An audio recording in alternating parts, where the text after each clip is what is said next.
Young men speaking in the city square, trying to tell somebody that he cares. Can you blame the voice of youth for asking what is true? Yeah, the ones that you're calling wild are gonna be the leaders in a little while.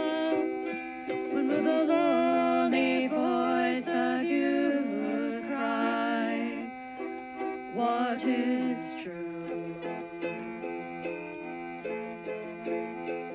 This our world's waking to a newborn babe, and I solemnly swear it'll be their way.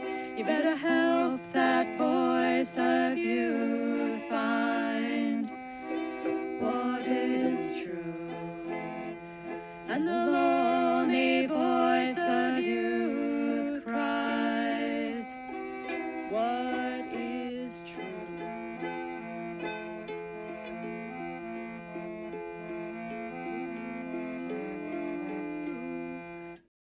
Boom. Here we are.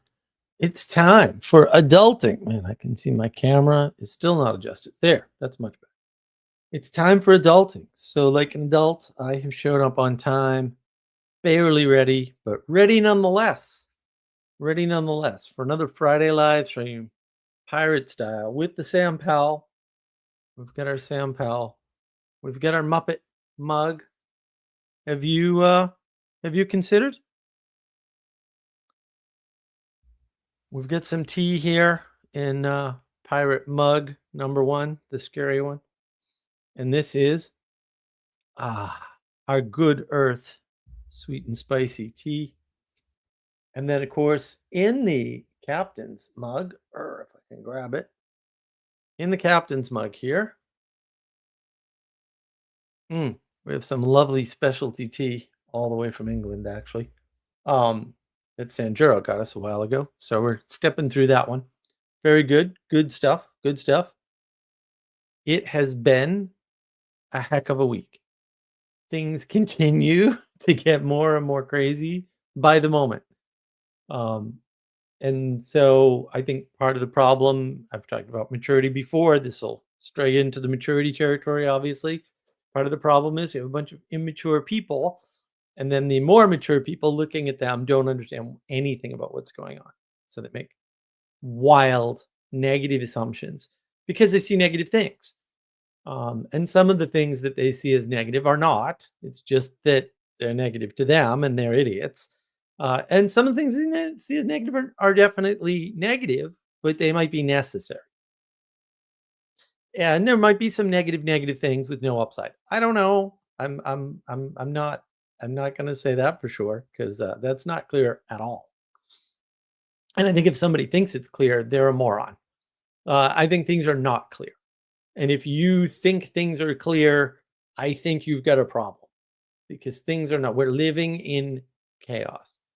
Bubbles are popping. People are noticing bubbles that have been growing for a very long time and go, oh my goodness. It's like it's been there for a long time and it hasn't had a negative effect. So maybe it's just a bubble like yours. It'll be fine.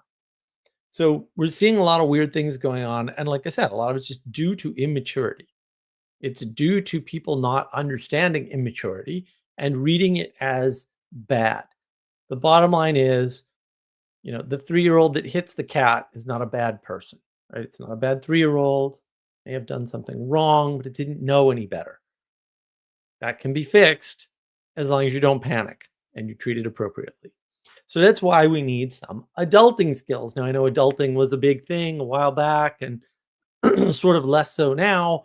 But I think it's still important. It's still important to understand what adulting is, what it means, why it's important, all of that. So I'm going to try and go over some of that. But first, let us open our tome because Nassim Nicholas Taleb is awesome. And see what we get. Counter narratives. The best revenge on a liar is to convince him that you believe what he said. Very true. Boy, man, that that hits hard in light of the Groyper conspiracy people, right? The best revenge on a liar is to convince him that you believe what he said. That, in fact, is the best revenge on a liar. Man, Taleb knocks it out of the park with his aphorisms. That book is great. Everybody should read all of Taleb's books. You can get in Inserto. That's all of his books, including an updated copy of Bed of Procrustes. I got it when I came out, so mine is a first edition, blah blah blah, whatever first printing thing, from very long ago. So yeah, there's so many things, so many things going on, and I think part of the problem is adults lose their minds when they see people that are of advanced age who aren't adulting. And so it's worth kind of diving into. And of course, I had no topic this morning at like 9 a.m. So Sally Jo came through and came up with a really good idea. I mean, I have a list of stuff, but this was not on that list. So Sally had a really good idea and sort of just prodded me with questions until bang, actually record time for building this one. Because this is not off the cuff. I actually have like a little bit better part of a page of notes here. But yeah, we managed to get it done. So does this still matter, or is all the adulting done? Well, I think it still matters. I think all the quote adulting that was done I don't know, 10, 11, 12, 14 years ago was a big, the adulting thing was big. I think it's still big. I think all the adulting stuff that was done was conveying, usually through the internet, procedures to people to do the things that adults do. And that's very useful and it's very helpful and it's better than nothing, but flat world, internet, whatever, that's not, you're not fully formed, right? So that's what prevents adulting, a lack of formation, not education.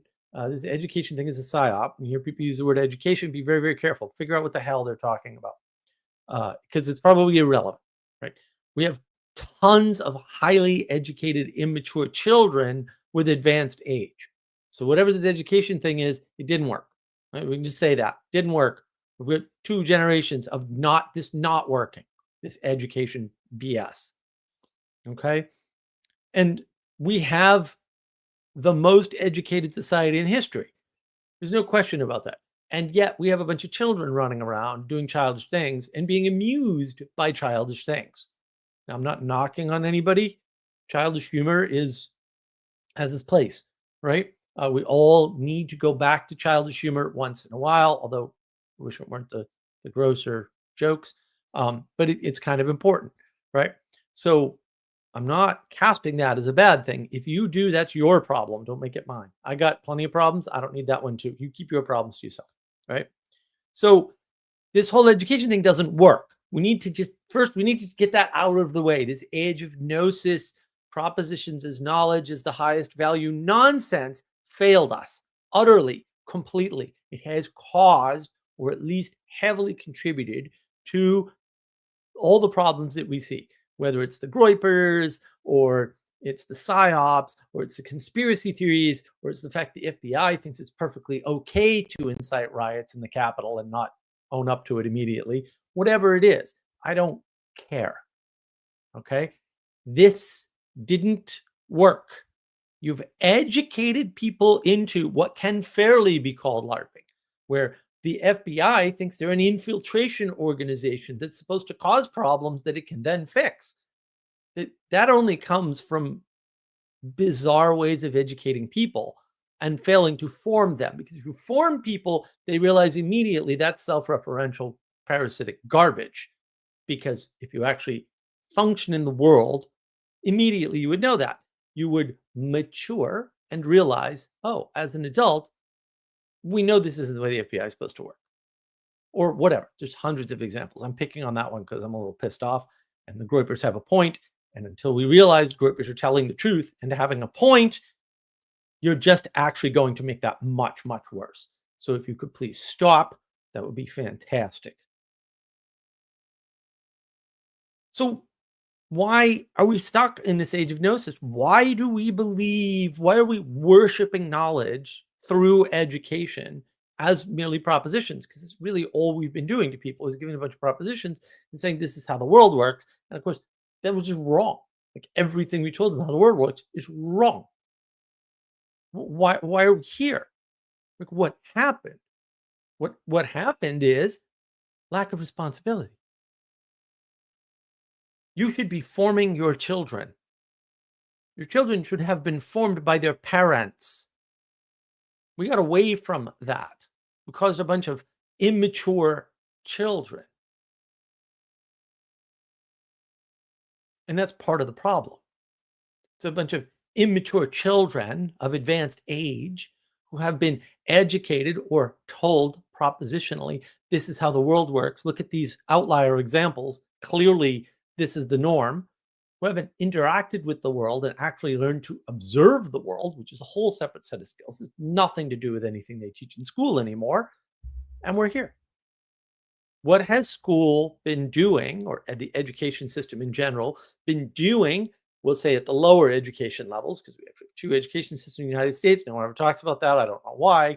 The upper education system is fantastic, best in the world, no question about it. Lower education system is, bottom 160th or some garbage, right? It's trash, right? But the bottom end of the education system has been concerned primarily with making the propositional tyranny into a procedural tyranny. Okay? They've taken some certain things. I know I've talked about this elsewhere. I'm going to harp on it because it's super important. No one's talking about it. Really, we got to understand the source of the problem. You want to know why Nick Fuentes is popular? You have to understand source of the problem. Source of the problem is this quote education bullshit that's been foisted on everybody for decades now, myself included. I mean, I escaped most of it, right? Partly because I went to a Catholic junior high school and first year of high school, actually, before I transferred into a public school. And look, Lowell public schools are actually pretty good, all things considered. Back when I went, probably not anymore, right? So these people took certain things out of the school, maybe not entirely, but mostly. What did they take out? They reduced gym, recess, music, art, and religion. What do those 5 things have in common? They're participatory. They're about interacting with the world. Religion, more metaphorically, we'll say, or symbolically would be the correct way to talk about it. Metaphor is one form of symbolism, right? Where you connect things together, we'll say, in a more propositional fashion. That would be a metaphor, but it's still symbolic because it's a thing that represents something else, or in this case, represents 2 things at once, right? Or at least where they're similar enough. No problem with that. But we've taken that out. We got rid of it. And they snuck in the getting rid of art and music and gym and recess along with the religion, because why not? We're shuffling things up. We might as well get rid of all the good things at once, because those are the good and important parts of school. Everything else is dressing. It might be necessary dressing, but it's dressing, because it's all propositional. No good. No good. And then you can tell people, oh yeah, World Trade Tower 7 is proof that the government, no, it's not. They swapped the picture on you, idiot. You just didn't notice that they swapped the picture. That's it. There's no mystery there at all. They just actually swapped. I looked into this many times. I've shown it to many of you. Swap the picture. It's a different building. That's what they did. No big deal. It's not a conspiracy. You're just crazy if you think the government would do something like that. There's no reason for a complicated explanation. Right? I already saw that, conspiracy theories are now the Occam's razor explanation for everything. I'm like, except by definition, they are never the Occam's razor. Ever. So like, why are we in? Well, because we're stuck in this propositional tyranny. We're stuck in this age of gnosis. And the thing is, we trained people specifically with procedures, right? And using procedures, we can survive the world, right? There's a procedural tyranny indeed, right? Propositional tyranny begets the procedural tyranny. Everybody looks autistic. Been over this before. And if you have some really good procedures and you can execute them well, and you say, see that part of the world well, you can make lots of money like Elon Musk, right? And still be completely immature like Elon Musk. Maybe he's not completely immature, but my goodness, is he immature in some ways? Like, really? And you see this when people are put under pressure. They break down, like Elon Musk, among others. Lots of people are like this stuff. Lots and lots of people online. They just break down. When you tell them, no, you're wrong, they just break down. I had a big Twitter argument with people over EMPs. I'll tell you something about electromagnetic pulse. I once worked with a guy who I knew before I worked there, by the way. Brilliant man. I think he had 13 or 14 patents at the time that I knew him. And I was young then. I was a teenager practically. Yeah, I think it was 19. And he was a nuclear physicist, among other things. Absolutely brilliant. He had done an internship at some military, I think it was Draper Labs, to be honest, but I don't remember. It was a very long time. And he knew it like a thing or two, right? But he had done an internship. And when he was there, he developed a spread chart for radiation. In other words, where the bomb explodes, how much radiation, all the time. He did it in this visible chart. And then he was told, like 15 years later or something insane, that his charts were still in use in like Cheyenne Mountain and the other top secret areas to that day. It didn't really bother him much. He was like, oh, that's kind of cool. Went well on his way because he's obviously a genius and a very eccentric genius. Quite an interesting guy. So one day he was in my office, and instead of talking software, I was working in a software company, I asked him about amps, and he actually just drew on my whiteboard and explained the whole thing to me. And he was very good at that. And also, I'm not retarded, so that helps. I knew a little bit already. But he like explained it to me and showed it to me visually. So I know quite a bit about amps. So getting this argument on Twitter with these guys who are like, oh, if we lost electricity, 90% of people would die. And I'm like, bro, 90% of the people on the earth don't have access to electricity now. Obviously not true. I'm trying to explain to him all these examples. And I'm like, fuel oil? Oh, yeah. If we lost fuel oil, that would be a problem. There's no question about that. But electricity? No, we don't need electricity. Sucks for internet people like me. And like, listen, if we lose electricity, I'm not going to be on. Okay, I'm just going to tell you. I do pretty much rely on grid power, although not entirely. I got a solar setup out there, and I could charge cell phones and stuff. No problem. I can run the laptop for a few hours, things like that. But yeah, that solar setup, even down south, whatever. I'd have to grab all the solar cells, and yeah, we'd have to do some major work. But this guy was having none of it, and I was like, bro, fuel oil predates electricity. Couldn't understand it. The kid just couldn't. He had a mental breakdown. And kept telling me I didn't know what I was talking about. He says, nobody knows how to navigate, without modern equipment. I go, I actually have 2 books on it, and I'm a sailor. So I physically, personally do know how to do that. So you're just wrong there. Like, EMP doesn't work the way you think it does. You have to be a lot closer to the explosion than you think. It's not actually the explosion. It's a little complicated. I'm not going to go into it here. I did have it explained to me by somebody who actually knows it, though. And I was explaining to him, the US government actually has manuals on what to do in the event of an EMP or massive loss of electricity through any means, because they have different scenarios. And you just go read them. They're public. He was having none of it. Completely immature reaction. He's like, you're just not listening, bro. I'm like, no, I know people who live in the rural. I've lived in the rural. I know people who live in the mountains without electricity. Like, this isn't that hard to understand if you know people, but he doesn't know anybody. He thinks he does. He thinks he knows all the people he knows rely on electricity. I can believe that. I don't. It sucks when I don't have electricity. Don't get me wrong. Even when I camp, I would prefer electricity, although I go camping without it all the time. So it's not that big a deal, but like, yeah, it's a little uncomfortable. But as long as I have a bathroom and a little bit of running water, I'm good. I'm good. Complete freak out. And that's the thing. We have a bunch of people who are old, and when they're put under pressure, they break down. They have a tantrum. They can't deal with it. They can't handle life anymore. Once their procedures are disrupted, it's all over for them. They're not able to adult. It's still a problem. All we've given them previously are procedures. So we've buttressed the problem a little bit, made it a little bit better. Good work. Good work. That's good. Not enough, though. Didn't go far enough. And look, I saw this when I was young, way, way before this problem, right? So I remember clearly the day I saw a full-on adult in his 30s have a temper tantrum like a 3-year-old. And it was so strange. It was so weird. I think I've talked about this before. I'll tell the story again because it goes to the point of adulting and how I can recognize this so easily. I was at the GNU Labs at MIT on the campus, which is the open, well, it was the Free Software Foundation. I don't know if they're calling themselves the Open Software Foundation now or not. I think this is still the Free Software Foundation.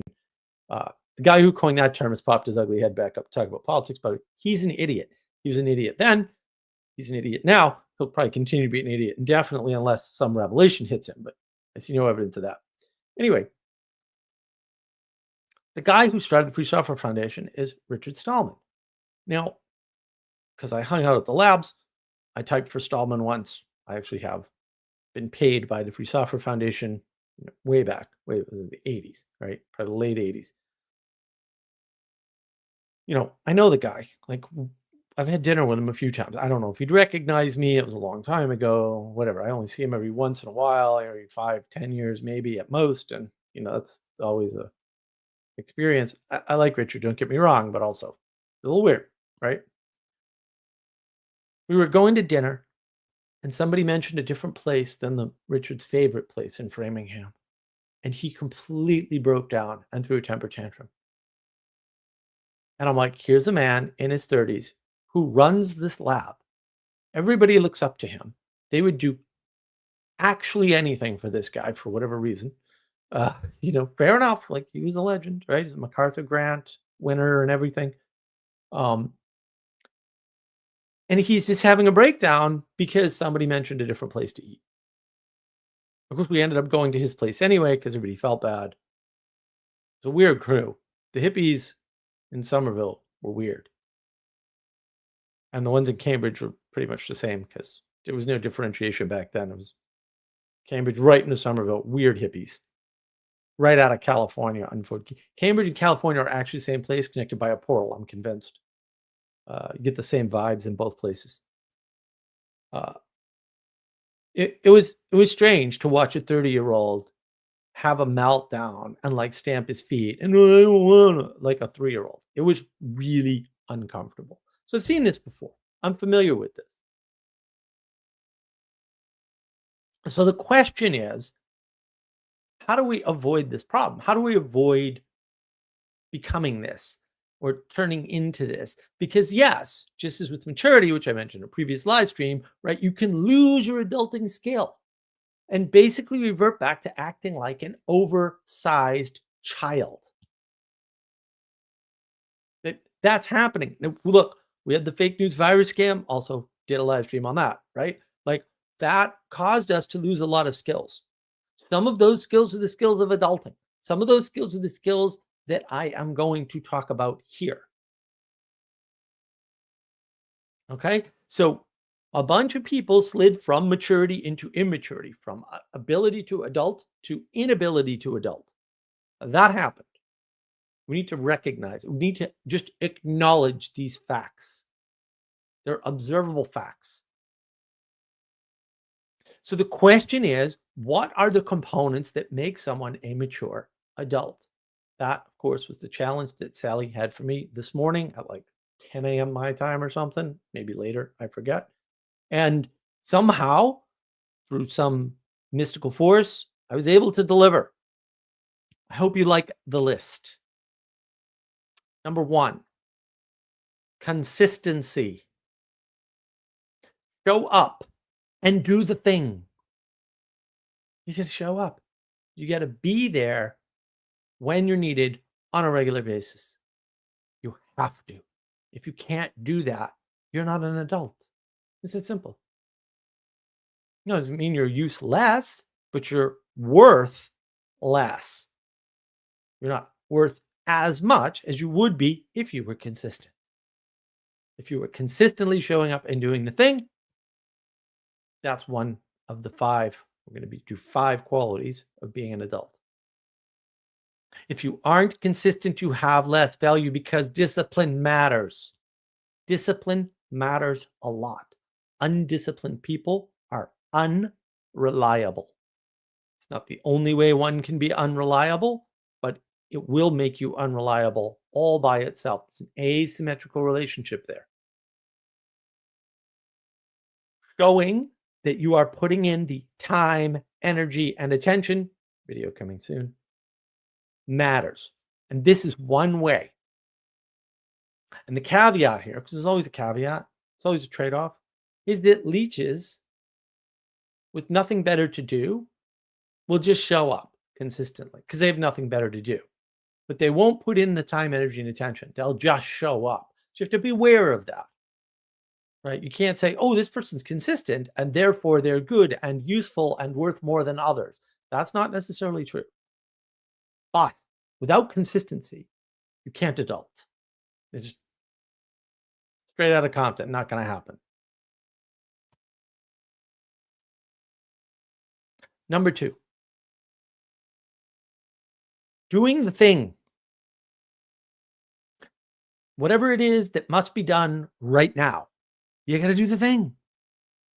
You can't be a leech. You can't be a parasite. You can't have nothing better to do, so you'll put your body in this place and let things happen around you over here instead of where you were. That doesn't work. Right? So it's a consistency plus the doing the thing. And there's always something that needs to be done. There's always something that you need to do or that somebody needs to do and you're able to do. Whether you want to or not is a different story. There's always something like that. Dr. Jordan B. Peterson talked about this, right? Look for opportunity where responsibility has been abandoned. There's a thing.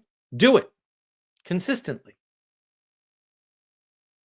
There's always something that you can do consistently that needs to be done that will give you greater value and greater stability in your own life. It may seem like a waste of time. You could be video gaming after all. Don't get me started. I got videos. People who do things are worth more. Just doing something is a form of reliability that mere consistency does not convey. So the combination of these two things is very powerful. That's why there's 5 things, right? You're going to combine them all and be more adulting or something. Fine. So doing the thing is important. And it definitely increases your value, your worth, we'll say, to everybody around you and to yourself. It works. It's a magical property, if you will. Absolutely. Priority, number 3. Be aware of what the most important thing is and when that changes. That way you can set priority. I know there's an easy hit here first, right? Like you have to live first. Like you have to take care of yourself. If there's an immediate threat, you just got to do away with it so that you don't die. Could be hunger, thirst, somebody with a club from Antifa, whatever. Don't care. You know, could be you live in a dangerous neighborhood and there's bullets flying all over the place. Unfortunately, that's an increasing problem post 2020. Weird how these random coincidences happen that I'm sure aren't connected by any sort of causal relationship whatsoever. But there's lots of things like that, right? Do you comfort your girlfriend, or do you take the call from your best friend that you know he needs to talk to you right now? Well, there's an interesting priority problem. That could go either way. But thing is, you can make these determinations, and you should. And being able, I mean, you're not going to do it perfectly every time. You're not going to do it very well at first, but you can learn to do that. Like you can train yourself to do that. And if you can do that, having a sense of priority increases your value. It helps you know what thing to do when you need to do the thing. It helps you know when to break consistency because there's something more important going on than, say, your monthly meeting with the guys or whatever it is, right? It helps you to be able to mediate everything else. You have to have an awareness of an emergency. What is an emergency in this situation? And what isn't an emergency in this situation? A lot of people think everything that happens that isn't what they expect is an emergency. You can call them autistic if you want. I really don't care. Unhelpful. A lot of people have this issue. Just is what it is. You need to be able to discern where the real emergencies are and assume everything else is not an emergency, but needs to be put in a priority order. The thing about emergencies is they break priority order and consume it immediately, period, right? You set something on fire. I don't know if you've done that recently or anything, but like, suppose you set your house on fire accidentally somehow. You got to put that out now. Like, you can't wait, right? Because fire kind of grows over time in a very short time frame, right? So, like, boom, all of your previous priorities go out the window, put out the fire. That has happened to me, by the way, in the past. I didn't set my whole house on fire, but there was a fire. It was bad, lots of smoke. Also, completely unrelated, shower curtains are liquid smoke. Do not release the liquid smoke in your shower curtain. Bad idea. Anyway, don't ask me how I know. And then you've got to be able to acknowledge change as such, because priorities change. An emergency crops up, bang, that's the new priority. Everything else is a zero priority. The emergency dealt with first, right? But when you're not in emergency mode, things have a priority and those priorities change. Sometimes the priority is to eat the apple. Sometimes the apple has a worm in it now. It didn't before, or it's old and rotted. Like, it's no longer a priority to eat the apple. Priorities come and go. Time changes things. It happens. And the thing is, and this is one of the things that came out in my lovely talk with Mathieu Pajot, perhaps we have a memory for importance, and we need to train that memory. That would be wrapped up in this priority. I would say priority is probably the closest thing to Dr. John Vervaeke's relevance or realization, right? It's at least wrapped up with it.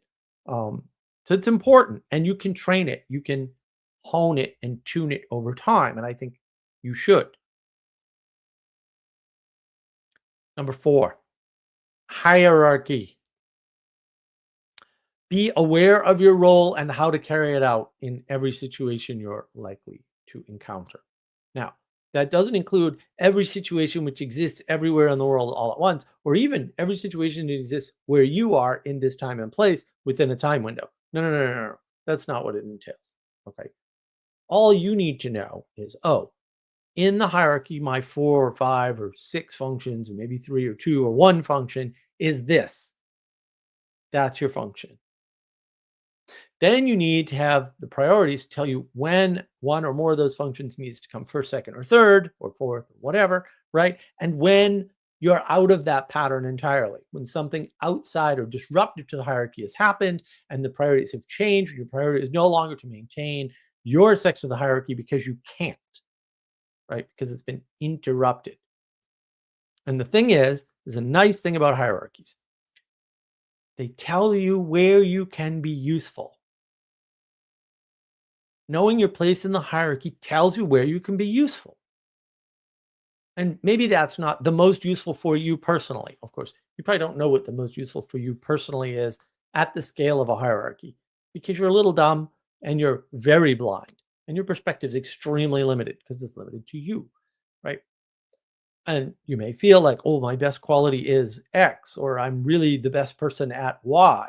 But that doesn't mean you'd be the best at Y for this hierarchy. Maybe another hierarchy would be, but not this hierarchy. And because we're not beings floating in goo, unconnected from everything else, your greatest skill has nothing to do with what the hierarchy needs. The hierarchy needs what it needs. And you may have to fill a role that isn't your greatest skill. Sorry, it's the way life has always been for every other person ever.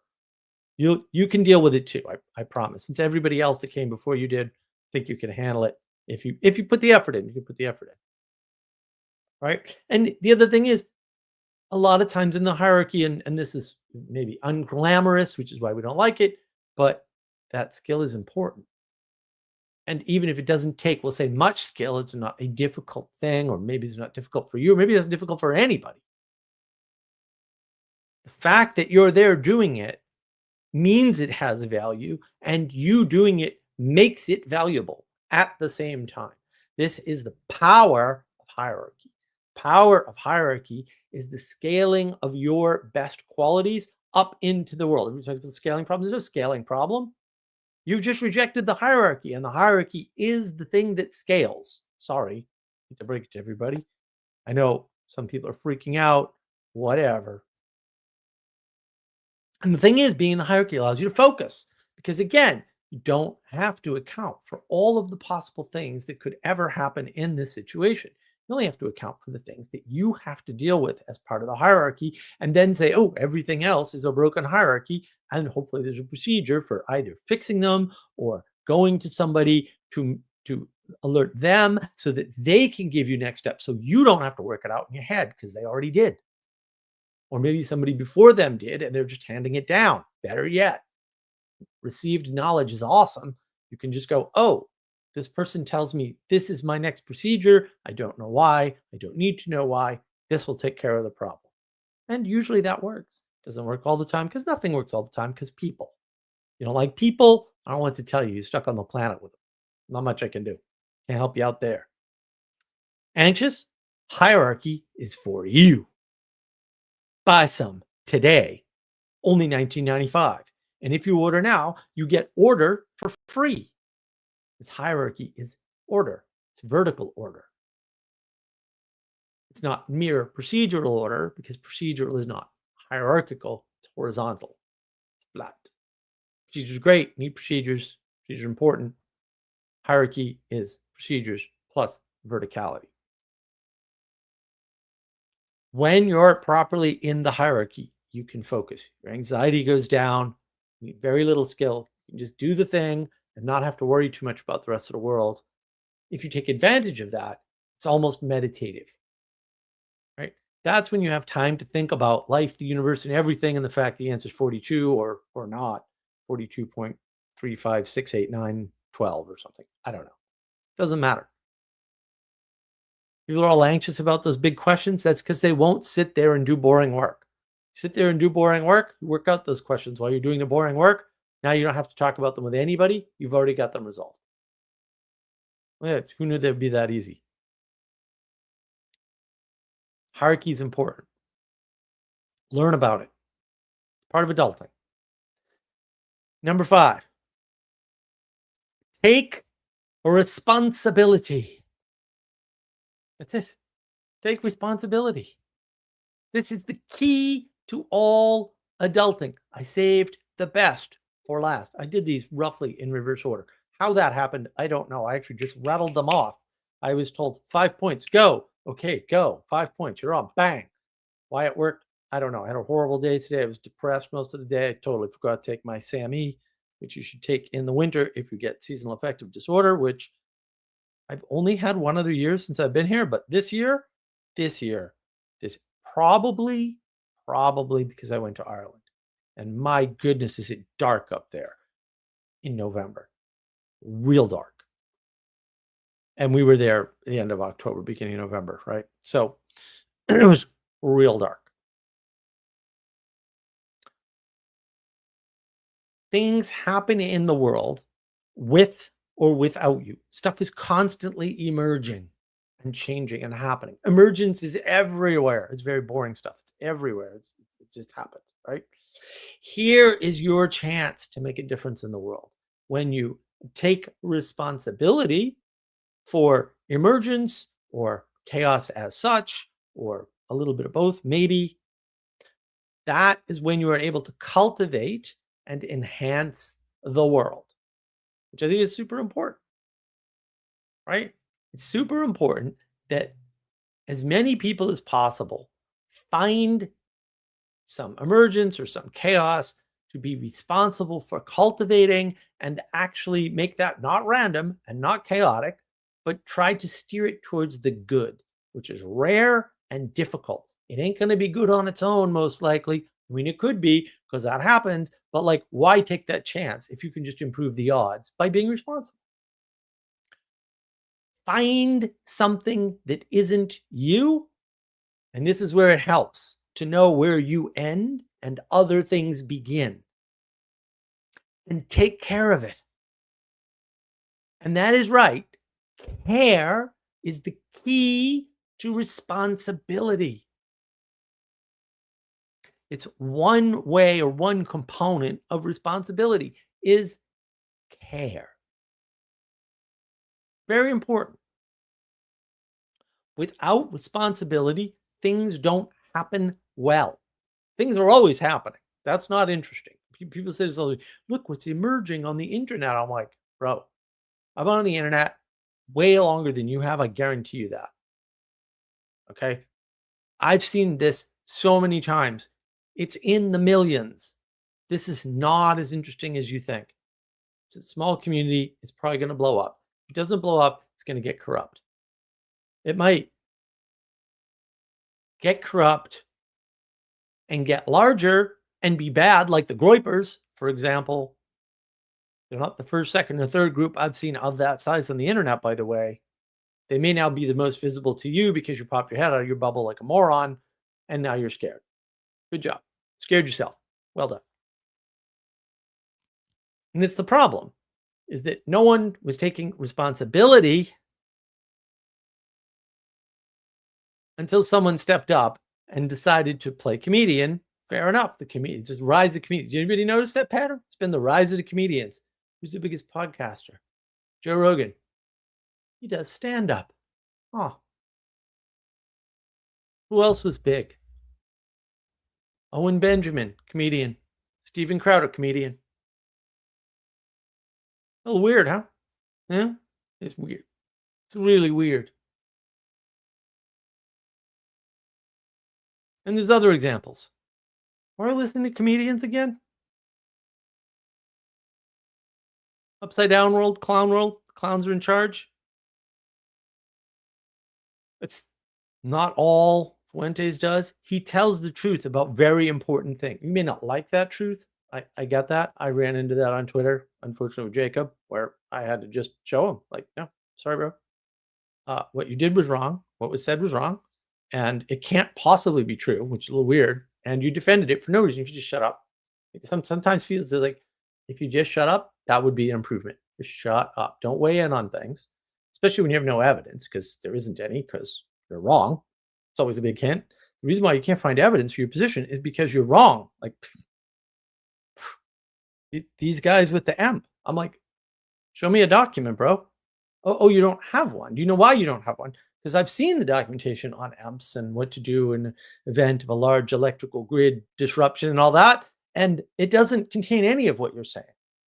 So the reason why I don't have evidence for what you're saying is because what you're saying is wrong. It's not that hard, really. So it's really not that hard. Now, evidence alone doesn't prove your point, but if you don't even have that, you're kind of screwed. Kind of screwed.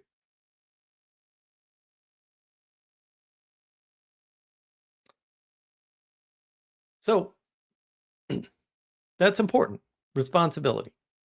Take responsibility. Now, look, I have decided I may do this in December when I get back from Thanksgiving. We're going to be up north for like a week at least. We got to cut that trip a little close anyway. It's going to suck. But things are what they are, I guess. So I will be doing a movie thing. I might do it in December here before Christmas, because it's only going to be a one day. It's going to be a one day thing. I want to get together this symbolic movie. It's not really. It's more like patterns in movies than symbolic movie. But heavily symbolic movies will be good. But I think if I get enough interest, I might do it, and I might do it in December. So you don't have to be part of the Market Wisdom Discord server, but boy, it sure does help. And the further communication will obviously be there first, because I can do that whenever, and I'm on the server almost every day. Right. But either way, comment here.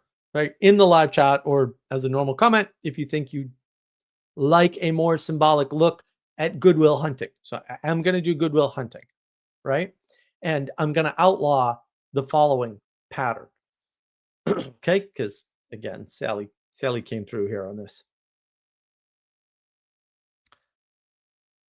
Consistency. In the process of Will in the movie maturing, he gets consistent. He doesn't get consistent in the way you think, right? He starts to get consistent when he's dragged out of jail by the brilliant mathematician and told two things have to happen. You have to work with me and you have to go see this therapist. And then suddenly his friend says, well, no, I can get you a job where you can make some money at my father's company. He had never done that before because Will was always bouncing around. He was inconsistent. So now, oh, we see consistency here and here. Now I can give you this job. And that's part of his maturing process in the movie. Doing the thing. He would sit, do the math. It was boring for him, but he did it, right? Again, back to the consistency. He would do it, and eventually he would sit and do the therapy as well. And of course, the job, right? The job from his friend's father's company. Priority. He learns priority a couple of different times. First, the court. It's like, no, I'm not letting you off on this clever 1800s law trick you're pulling because you know these books and you read all this law stuff. Right? Oh, the priority gets pulled, really important, under the tutelage of famous mathematician guy from MIT, right? Oh, okay. But then he screws up. He gets to Robin Williams, the therapist in this case, and sort of is disrespectful to his dead wife, pins him up against and says, I will end you. Like, oh yeah, you learn priorities real fast with somebody at your throat telling you that they're going to take you out the next time you screw up. It works really well, actually. I've done it to a number of people. It works fantastically well. Just going to tell you. You can be mad about it if you want. So he learns priority. Hierarchy. How does Will in the movie learn about hierarchy? Showing up to work, realizing there's tension between the mathematician and his assistant, who's saying, listen, people would kill to be in this situation. There's the indication, because the acting in that movie is so good. It's so good. Such a good movie. There's an indication that he's jealous and a little upset that Will isn't taking his position seriously enough, right? He's continually reorienting in the hierarchy of therapy, right? And then he's accepting his role as tearing down buildings with a sledgehammer with his best friend. Excellent. And it's his best friend in real life too, which is kind of cool. Or at least it was back then. So he got comfortable with that. And he got comfortable with transcending the hierarchy.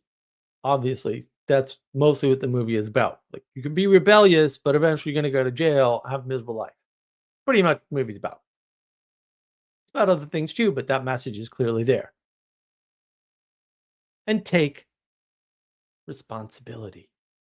Ultimately, Will takes responsibility for the conditions of his life. And at the same time, teaches his therapist how to do the same. And say, if you just cared about this thing, instead of wallowing in the past, which both men are doing, then your life would improve. And then he's able to find a third way. He didn't go back to where he was. He didn't ascend to the halls of higher mathematics or higher academia. He finds a third way. He chases the girl. There are other patterns. I will go over them. I will exclude all of these. I'm going to set up a checklist and all that if we have the interest. If you're interested, let me know. So hopefully you can see how the pattern of adulting, Will becoming an adult and Good Will Hunting, is right there. And why those 5 things work. Are they the only things? Probably not. But you know what? I think they're the 5 most important, and everything else you can work out by just implementing those 5 and paying close enough attention to what the hell's going on, which is a different problem altogether, but best I can do. You get what you pay for. And if you'd like to pay for this, I've got a store. I've got to buy me a coffee, all kinds of things. You can send me PayPal money. I don't care. So look, that's interesting to you, then let me know and we'll do it. That, my friends, is all I have on adulting. Let me catch up to the voluminous comments that we have because there seem to be many. Welcome, Denise. Sally Joe says, winning. Is she, though? Education versus forming. No, education's a psyop. Just ditch the word. Tell me what would change in your life if you never say the word education again. Couple of hellos. Super magic fun whoopee. You sure put forward a lot of propositions. We're online. You know, like do you understand the medium? I also put forward a lot of this, by the way. Apparently you just ignore it because you're used to propositions. Fair enough. But you know we're online, right? Like I can't imbue you with real knowledge by backhanding you for being a jerk, for example, which I would do if we were in person, by the way. I've done it many times. It works really well. Just gonna let you know. For someone who doesn't think they matter. I've never said I don't think they matter. Of course they matter, you moron. How else do you convey things over the internet? Go ahead. List all the none of them. Go ahead. I'll be right here. Film the show from a real pirate ship. No, not going to happen. No pirate ships. Childish jest. Indeed. You can't understand confusion and therefore understand the problem. Confusion. We only need to understand the solution for it to work. Well, that's certainly true. I would say trying to understand the problem might be the problem. Well, sometimes it is. You need to have a good problem formulation. But just because you got a place and it was caused by a thing doesn't mean that's the problem that you have. Right? The condition that you're in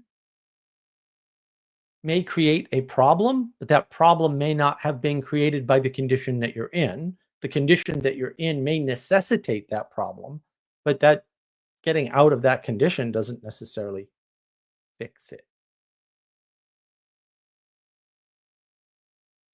Good stuff, Ninja. Not a joke, for real. We learn the same way the highest culture learned. Well, many people should not learn that way. Yes, you start following his own ideas. I do, actually. I in fact have a whole book about them right here. Huh. Following. Yeah, I have a book. What you got? Oh, that's what I thought. Never mind. Everybody online's a talking head. Everybody. If you're online, you're a talking head. Nonsense talk. Not seeing where you are. Good stuff, Ninja. In a real power down, solar panels scream, come here and rob me. Not where I live. I live down south. The neighbors down here are real nice. They ain't going to rob me anyway because we'll all be fine together. I'm not worried about it. Lol Crowder. Yeah, well, he was kind of a clown. And he didn't need to be, right? Like, these people could have stepped up and been responsible. No one wants to lead. They're afraid of leadership. Everyone's afraid of leadership because those people were affected to a lesser degree by the same thing that affects their children and grandchildren, roughly speaking, or the next 2 generations. They just don't realize it because they're not locating the problem or defining the problem properly. Why they're not doing this, I don't know. They could just ask me. I could just tell them. But irrespective of that, if you want to talk more about adulting, how to adult, any of my 5 points, please feel free to join in. That is the a link. I'll have to put it in into Rumble as well separately because nothing ever works. And nothing ever worked. Everything was always broken and will remain broken forever, apparently, because no one wants to fix anything because they won't even acknowledge that it's broken.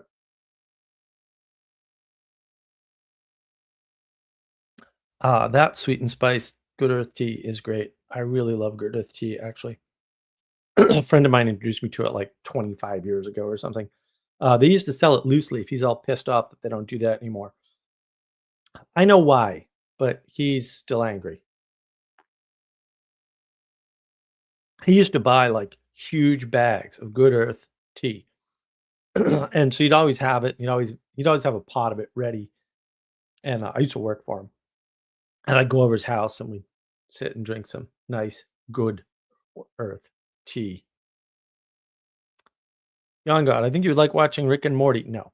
Up until season 6, of course. Well, I watched quite a bit of it, and some of it is quite funny. Also, meaning crisis much? Yeah, I mean some of the it's just it's uh it's very South Park plus more meaning crisis. South Park is more focused on identity, and Rick and Morty is more focused on intimacy crisis or meaning crisis work. Of course, there's aspects of both in each, we'll say, because they're obviously connected. If you don't understand, we'll say symbolically, how to link yourself to the world, how you're integrated into the world, then you're going to have an identity crisis of some kind or some kind of loss of identity. Um, so that's going to kind of show through either way. But also, if you're sort of in this milieu with the breakdown of the myth of World War II, then you're going to run into certain issues automatically. So did I release that video? I don't think I did. I have a video about the breakdown of the myth of World War II. And I've got a video coming up basically about time, energy, and attention, which I recorded today. So those are on the way. I got to record at least 2 more videos because we got to go up north for Thanksgiving and see what happens. Ought to be fun. Got to stay in a hotel. Even though I should, in theory, know enough people. Yeah, the breakdown in New England from 3.5 years of actual lockdown for no reason on a fake news virus scam really wrecked the place and just destroyed people. Like, it just wrecked whole families. It's really sad. A lot of people slid out of maturity and into immaturity, and they're no longer able to adult correctly. And so they're not prepared for guests. They're not prepared to be polite. They're not prepared to have company. There are people like that. There are people that are just delusional about the past. Like, they just think things they did in the past don't matter because there was a break in the world, right? So they're like, oh, nothing that happened before matters. Everything's okay now. Like, no, that's definitely not how that works. I mean, you were shaped by, are constrained by, and beholden to your past. Sorry. And that might be slightly different for different people. It's going to be different for different areas or even areas of the United States, we'll say. But too bad. Like I mean, it's still true. Like, it doesn't go away because you don't like it or because you can propositionalize it away. You can't actually do that. It doesn't work. Can't propositionalize that away any more than you can propositionalize away Nick Fuentes. You can say, oh, look at his wonderful rhetoric. Okay. The rhetoric attracts the people. It doesn't create the people. It doesn't mean it doesn't sway some people who aren't already attracted to the message. That certainly happens. And it doesn't mean that there aren't ways to convey a message that are convincing, but it's not the message doing the convincing. If you actually studied World War II correctly, by the way, understood the rise of Germany or the might of the communist Soviet project, you would actually potentially, if you read the right contemporary sources, understand exactly how all of this works. Now, heaven forfend anybody actually do any freaking research, lest they may think that an EMP attack would take out the electric grid, which most certainly would not, and that 90% of the population, even 90% of the population of the US, would be unprepared and unable to deal with the situation. Heaven forfend you find yourself in that situation. That would be awful for you because you would look awfully stupid, because that's stupid. Really, really, really stupid. Like, there was a multi-day blackout in New York that affected New York City. And, it wasn't that bad. And that happened in my lifetime. So we kind of know what happens. It ain't that bad. I understand that if it was extended, which it wouldn't be by an EMP, by the way, that it would be bad. I get that. But it wouldn't be that bad. And people out here where I live would be fine. A lot of preppers. We're all fine. We don't care. I actually had an issue with the power company recently, and I came back from Ireland. Power had been off for 10 hours or something. It's like, what? What weird timing. And yeah, I went out, got the battery. It's been charged by the solar and whatever. All was fine. Also, they got the power back on instantly, so big deal. And yeah, if we had an EMP blast on top of South Carolina, there would be disruptions for a couple of days. They'd have it all back up and running. It's not a big deal. There are these things called fuses. I don't think people know about them, or at least those idiots didn't. Twitter attracts dumb people. I think a lot of the McLuhan medium of the message thing is some of that for sure. It's just a misunderstanding. Different message types or methods attract different types of people for different reasons, but they have certain types of similarities. And those are hard to see because they're more second order effects than first order effects. So you can't directly measure them, we'll say, but you can see them when they clump together. And I think like the internet has always been famous for that. I watched the rise of the internet, been here a long time on this internet-y thing. I had an account at GNU Labs back in the day of my own. Just saying. I'm in the Usenet archives from back in the late 80s. Probably only once, to be fair, because back then, I was a ghost online, baby. I was completely anonymous. I got in big trouble for that. One day when I was at the GNU Labs, they came in and asked me, "Hey, can you come in and type?" And I was like, I guess, and I typed 89. I was probably only doing about 125 words a minute. I wasn't that quick. I get up to 165 at one point. I was really fast. This is early days. I'd only been typing for, I don't know, probably 11 years at that point. So I wasn't that quick, but I was quick enough. So I'm typing for Stallman because he had RMS, actually repetitive motion syndrome, right? So he had problems with his wrists. He couldn't type. So I was typing for him. And then I think I was back there a week or two later, and somebody was like, "Hey, what's your name?" And I'm like, looking at him like, "What do you mean?" And I gave him my alias online, and he's like, of course he knew what my alias was because I used my alias around the offices. So we did, right? So he goes, no, what's your first and last name? And I'm looking at him like, I ain't telling you. Like, are you a fad? Like, what's going on, right? Like, I was super paranoid when I was young. And I eventually, with enough cajoling, I gave him my name. And he said, "Yeah, well, there's a check here for you." And I was like, "A check? Why is there a check here for me?" Because I didn't realize that I was going to get paid for typing for Stallman. Like, I had no idea. Like, I would have done it for free. I didn't care. Like, whatever, you need some help, I'll help you. I don't care. Right? So, yeah. Denise, how are you doing? Okay. Are you an adult? I'm past that.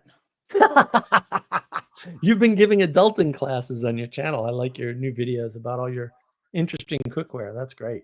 Oh yeah, I had fun. I discovered that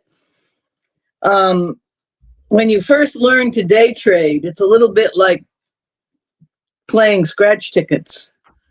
Oh, And yeah. then when I started counting more downward arrows in the list of things I could invest in than upward arrows, I took all my money out and I spent it on creating a new kitchen. And I Good learned idea. to make my own cheese and butter. I learned how to make Rice Krispies. I'm working on cornflakes. Cool. That's great. I love the So- stand mixer. I'm jealous. Hmm? Oh, you know what? I was saving and saving to get a KitchenAid.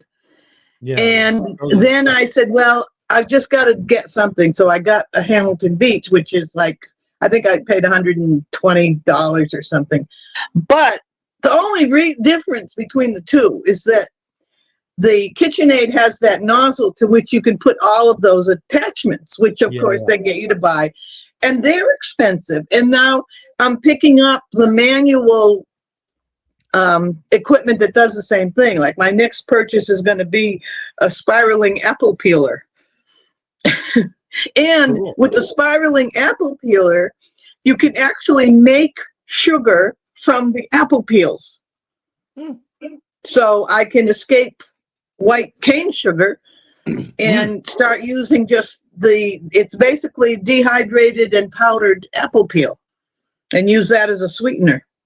Oh, that'll be great. That's cool. That looks like a lot of fun. I had one of my friends. She was doing.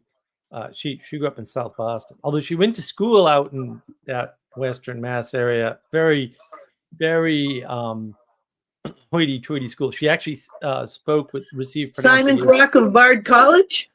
Maybe. No, it wasn't a college. It was a boarding school for. Oh, well, there were a lot of highfalutin boarding schools out there. She's from South Boston, and when usually she doesn't talk from South Boston. She talks with received pronunciation, and then every once in a while she'll drop into Southie from that, and it always cracks me up because it's so different. I'm like, what happened?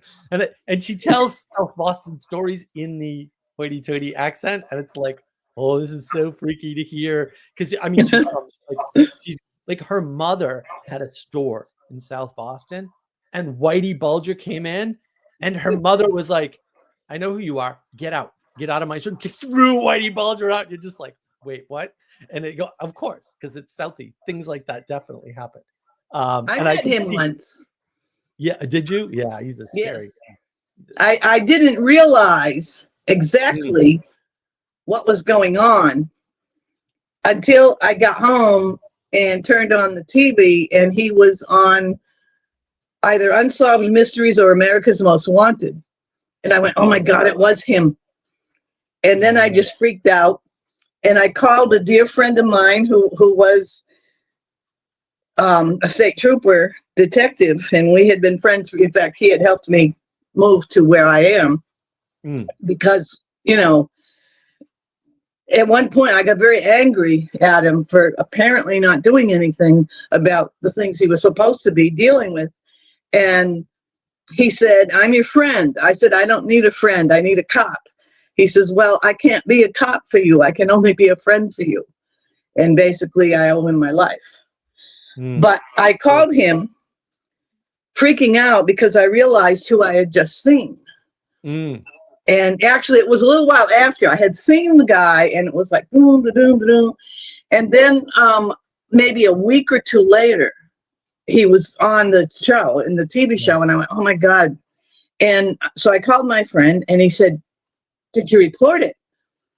You know, to the state police number, not the FBI, because we knew he was under FBI protection. And I said, no. He said, why not? I said, listen, $10,000, which is what I thought the reward was, isn't going to protect me. I wouldn't, you know. And he says, the reward is up to $250,000. And we got to split the damn reward. So he reported it. He reported it that I was reporting it, and then, you know, we both had contact. And sure enough, they made changes. I know they investigated it and it was valid because, and I know why I ran into him. This was in Texas. He was traveling through Texas. Oh. And it was all very highly, it was really, I should go into it for you if you want me to, but basically they asked a lot of questions because they had everybody looking for a couple who were traveling with those two poodles.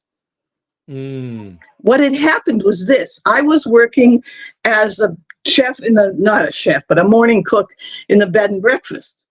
I had actually been hired because that B&B was being run by people as they had a whole chain of B&Bs throughout the South in which Bulger was hiding.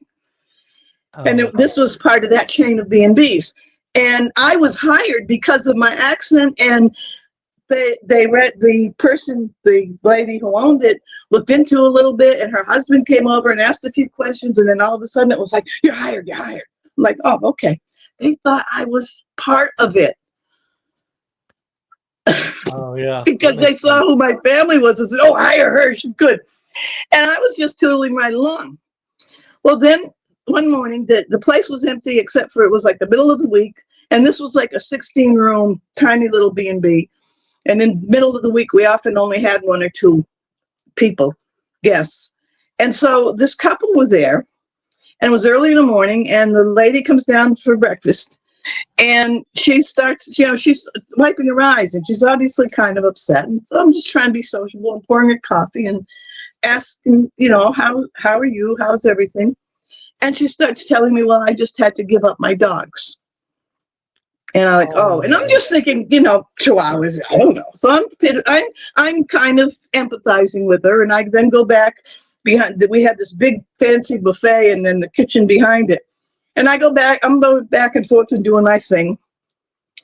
And she starts making conversation with me, right? And I didn't really ask any questions. But she said that she had to give up her dogs, and they were not staying any longer because her husband was in the auto parts business. Now, at that moment, her husband was walking into the dining room, and he stopped, and I saw he was kind of grouchy looking. And she's telling me about how he has to travel for the auto parts business. And I say a couple sympathetic things. I see the husband's approaching the table, so I start to retreat. And I was just within earshot when he said, I told you never to say auto parts, say auto supplies. And I'm thinking like, boy, what a grouch. Who cares, right? Doesn't even occur to me what was going on. So I go back in the kitchen. Then I see he comes up to the buffet. So I go out and I'm giving him some, choice. He's asking questions about the muffin choices, but he keeps staring at me while he's asking the questions. And then he just gives me this like nasty, not a grin, but a spread your mouth and glare grin. And he storms back to the table, and I go into the kitchen thinking, oh, the poor dear, really, it was scary. And it even crossed my mind as I wonder if I should help her escape through the back door because he's obviously a nasty guy. And I'm just thinking in general, right? So I go home. Well, then the next day, the boss, her name was Pam, she introduces a young college kid and asks me to train her to do some of the breakfast work. So I don't know if she's going to be one of the kids who work, because I didn't work the weekends. I only worked during the week. And I said, maybe she's going to be doing the weekends or something. So I start training her, and she was like totally useless. She was scared to death to pick up a knife.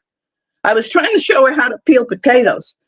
Not peel potatoes, but cut something. And she picks up a little potato peeling knife.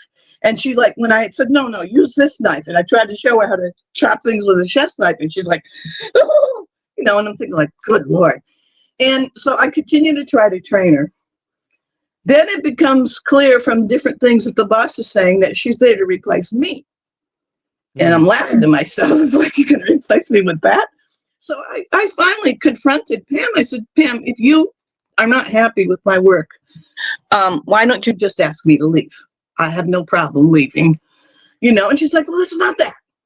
She said, I told you not to have conversations with the guests because Pam's a Southerner. So to her, I'm coming from the Massachusetts tradition where a cook is respected. She's a Southerner. You're a kitchen worker, you know, with the N word, but you got white skin. So I'm thinking that's what it was, right? No, what it was my accent stuck out like a sore thumb. And she knew that Whitey Bulger was a regular guest. And on top of it, the week that happened, because the Bulger incident happened, and no, actually, because seeing the TV show came after I got fired. The Bulger incident happened. Pam was on a trip to Italy, and she comes back a few days later. And we were, you know, I was sitting with her to put together the plan for the week. And I asked her how she enjoyed her vacation. And she said to me, oh, it wasn't a vacation, it was work. And that's all she said. I'm like, oh, okay, whatever. And we go on about, we plan the week. And then it was like over the next day or two that the whole firing thing happened. And when I confronted her, she said, you're not supposed to. Then she said, you had conversations with those people. I said, well, she says, well, they complained. I said, they complained. And I'm thinking, but the guy was just a nasty guy. And I'm sorry, but why should you change? I mean, you're obviously not finding a decent replacement. That kid is not going to be able to serve the kind, you know, she can't read a recipe and handle a chef's knife. And, but then I didn't understand it, right? So I accepted being fired. I had another job anyway. I always had 2 part-time jobs. It was like always the way I lived. So I didn't worry about it. And I got home, and it was like maybe the day or two later that I saw the TV show. And I called my dear friend, and I'm in tears. I'm like, oh my God, now I know why I got fired. And he's like, oh my, and his reaction was, it wasn't $10,000. It was $250,000. And then he insisted that I speak to the state number, which was 1-800-CAPTURE, KAPTURE. That's the state police tip line. So I did, and they took everything down, and they were extremely interested in the whole thing about the woman crying over giving up her dogs. And of course, Grieg, that was her last name, right? She had blonde hair, but I said, no, she had also just dyed her hair. That was part of what we were talking about. You know, she's like, I don't like this night job, and I had to give up my dogs. And it didn't occur to me what was going on. So I'm thinking to myself, I don't even know if this is real. I mean, I'm still in shock that this is happening to me. And I did see that they changed their posters and stuff for what you're looking for to reflect what I had told them. Yeah, I saw that. Plus, on top of it, the things that I didn't know about the couple that owned the place that came out in the conversation when they were interviewing me. Now, when they were interviewing me, because of the fact that I was basically on the run, I trusted them enough to say, look, this is what, because she wanted to know, why did I leave Massachusetts? And I actually had a clipping of a newspaper story about my daughter. Actually, it was about the Shakespeare program in Taconic High School losing its funding. And my daughter was one of the students in the picture. And one of the guys mentioned in the picture was Drost. His last name was D-R-O-Z-D. He was a culture commissioner. That was one of the guys responsible for the art money. And I had been doing coverage of that for Channel 5 in Pittsfield. I was one of those little town cable TV reporters. I was more in the camera side than the reporting. And anyway, I had that clipping. And so I felt like I knew that they had some kind of, I don't know, she said something about the money that went into the motel or hotel, not a motel, but the B&B, which was very classic place, came from Massachusetts. And when I showed her the clipping and said, one of the reasons I left was, as an artist, this guy Dross was, I was in trouble for exposing town arguments over the money and stuff. And I felt it was best not to stay there. And I was just very open about it. And I thought she understood. She didn't hear a word I said. Oh. She heard that I knew this guy and was therefore a connected person and therefore welcome. Now, I had another friend in Massachusetts that I called when I was in a panic. He was a local, he was on the narcotics and homicide squad in Pittsfield, and he knew my family. And he was alongside the state trooper in terms of helping me and my daughter out. And he actually was responsible for keeping an eye on her. I mean, he took upon himself the responsibility of keeping an eye on things when she was in high school. And she would freak out because he would always, the cops, the Pittsfield cops would kind of walk up to the kids when they were smoking joints or something.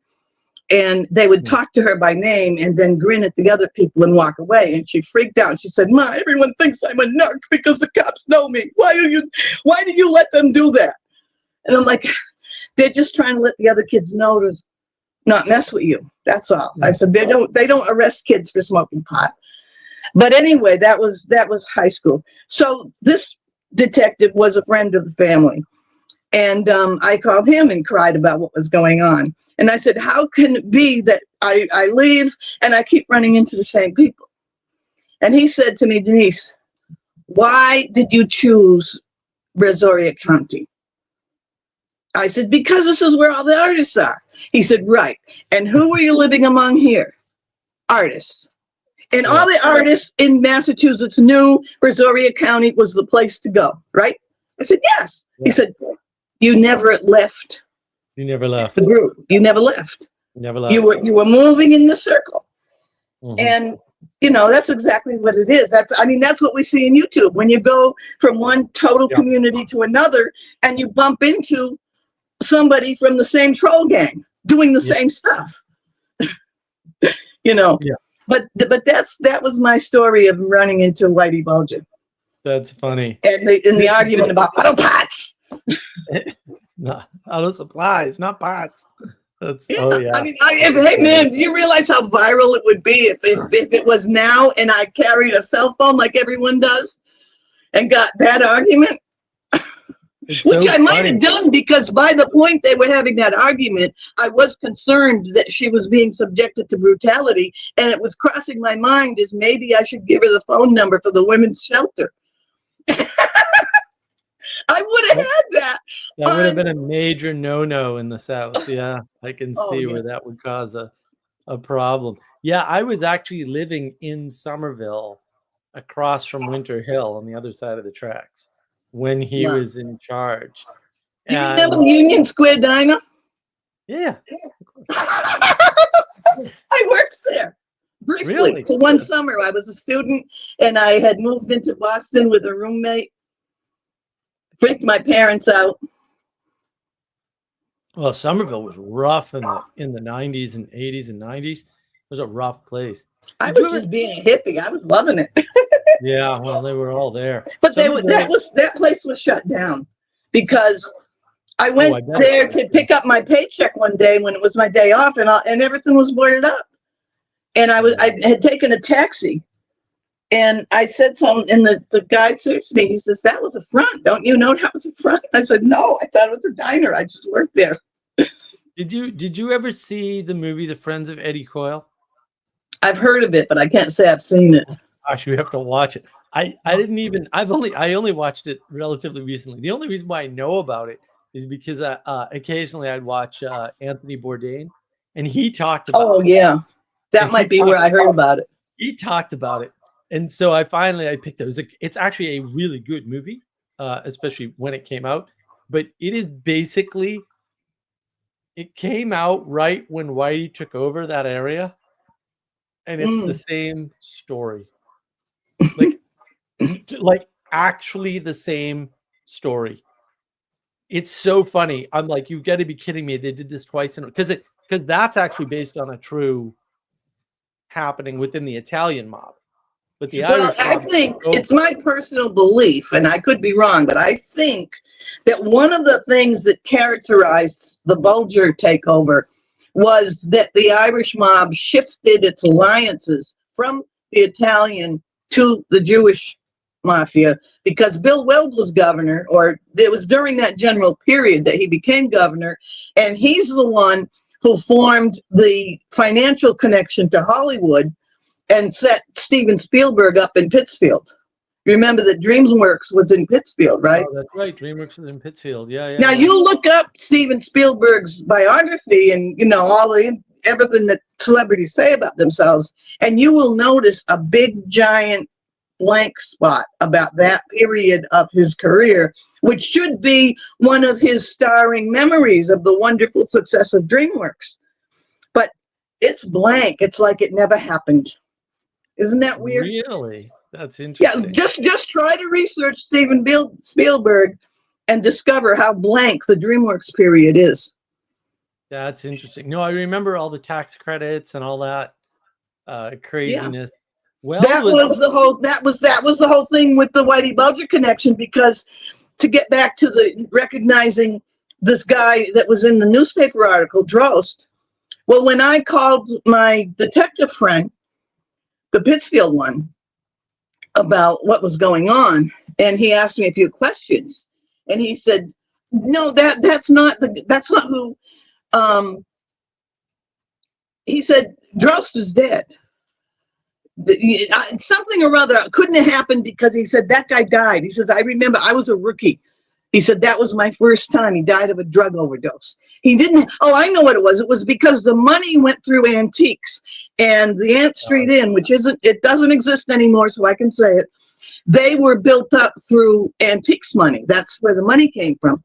Drost was an Antiques dealer. And the cop says to me, no, he wasn't. He was a drug addict. I remember because I was there when he died. I was like responding when he died. Yeah. And it turns out that was his brother.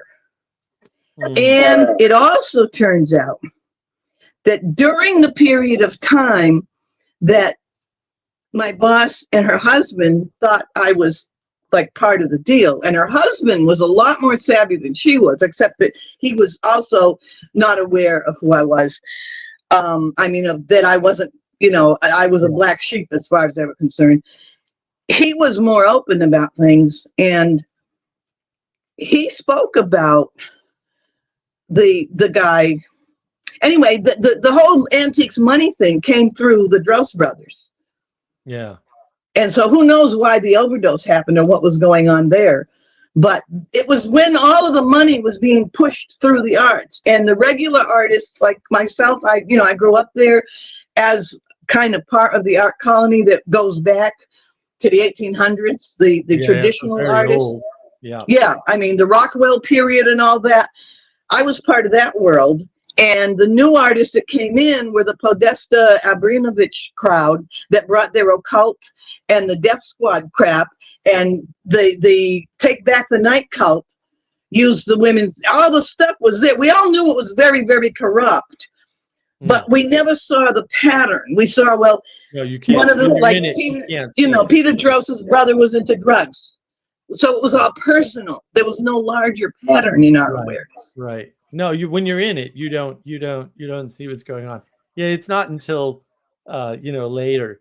Weld is an interesting character because like that family goes way back. Like that's basically Yankee royalty, right? Oh yeah, Pink Floyd. The Boston Herald used to call him Pink Floyd. Yeah. Because that was there's a big part from the Weld family. Right. Well, that was the whole thing about how everyone thought it was funny. And he was the first bachelor governor, because they wouldn't even admit anybody was gay at the time. Yeah, I don't know anything. They were bachelors. They were confirmed bachelors. That was what a gay man was. He was a confirmed bachelor. Right. And if they showed up everywhere with somebody, well, that was his brother. Yeah. Right. Yeah, I didn't know that about Weld at the time, but it makes sense. I mean, he was more or less a very Well, competent. he moved the LGBT program into the schools. Did he? I didn't know that. Yeah, he's the one who did that. There was an office, and I know this because my daughter was in high school and we were having all kinds of parent arguments with we were seeing that what was happening to our kids, and Berkshire County was set up as a pilot program for DEI, racist identity training. And it was actually being used that way. And we didn't see what it was, except that we didn't like it. And I had gone to Boston as part of a parental thing to try to get some kind of talk going with the governor's office. And I never was able to speak to anybody, but I did see, the auditors. That's what we wanted to get the auditor's office involved with tracking the money that was going through the arts that was so corrupt. Right next door to the auditor's office was an LGBT,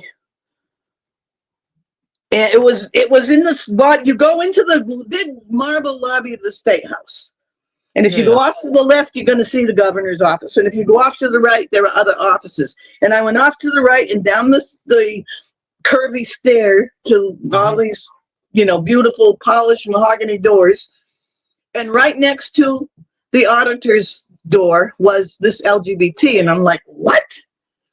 And of course, while I was in Boston, finding things out, that's where we discovered and nobody was able to do anything about it.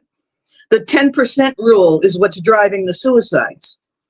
That was when the gay movement started talking about high school kids committing suicide. Yeah. Now, in order to have they were arguing to have special counseling for gay kids, and the government was arguing that that's not a school problem. Maybe 2% of the population could legitimately be considered homosexual, especially as teenagers.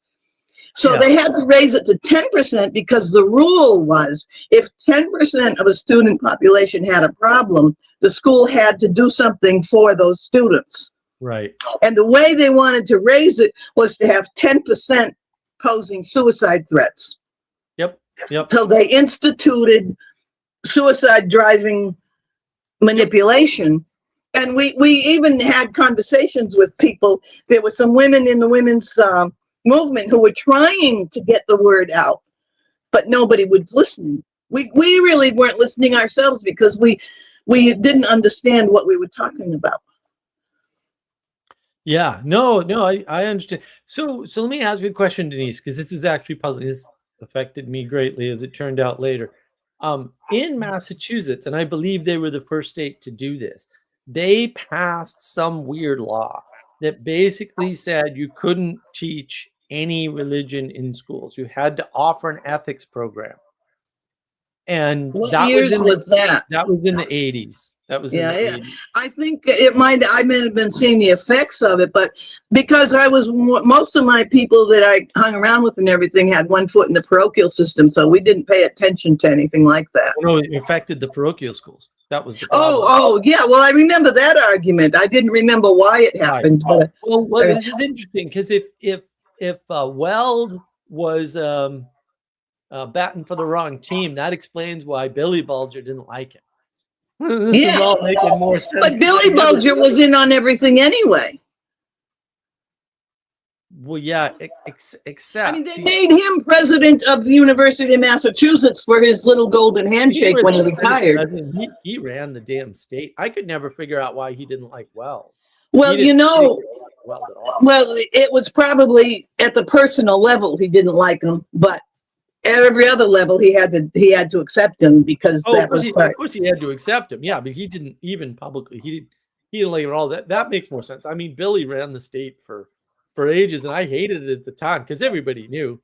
Yeah, everybody knew. But the problem was, and when I was young, I was like, "This is stupid. We got to get the Irish mafia out of here and all that." Right now in hindsight, I'm like, that was the best period for that state, man. That state ran great.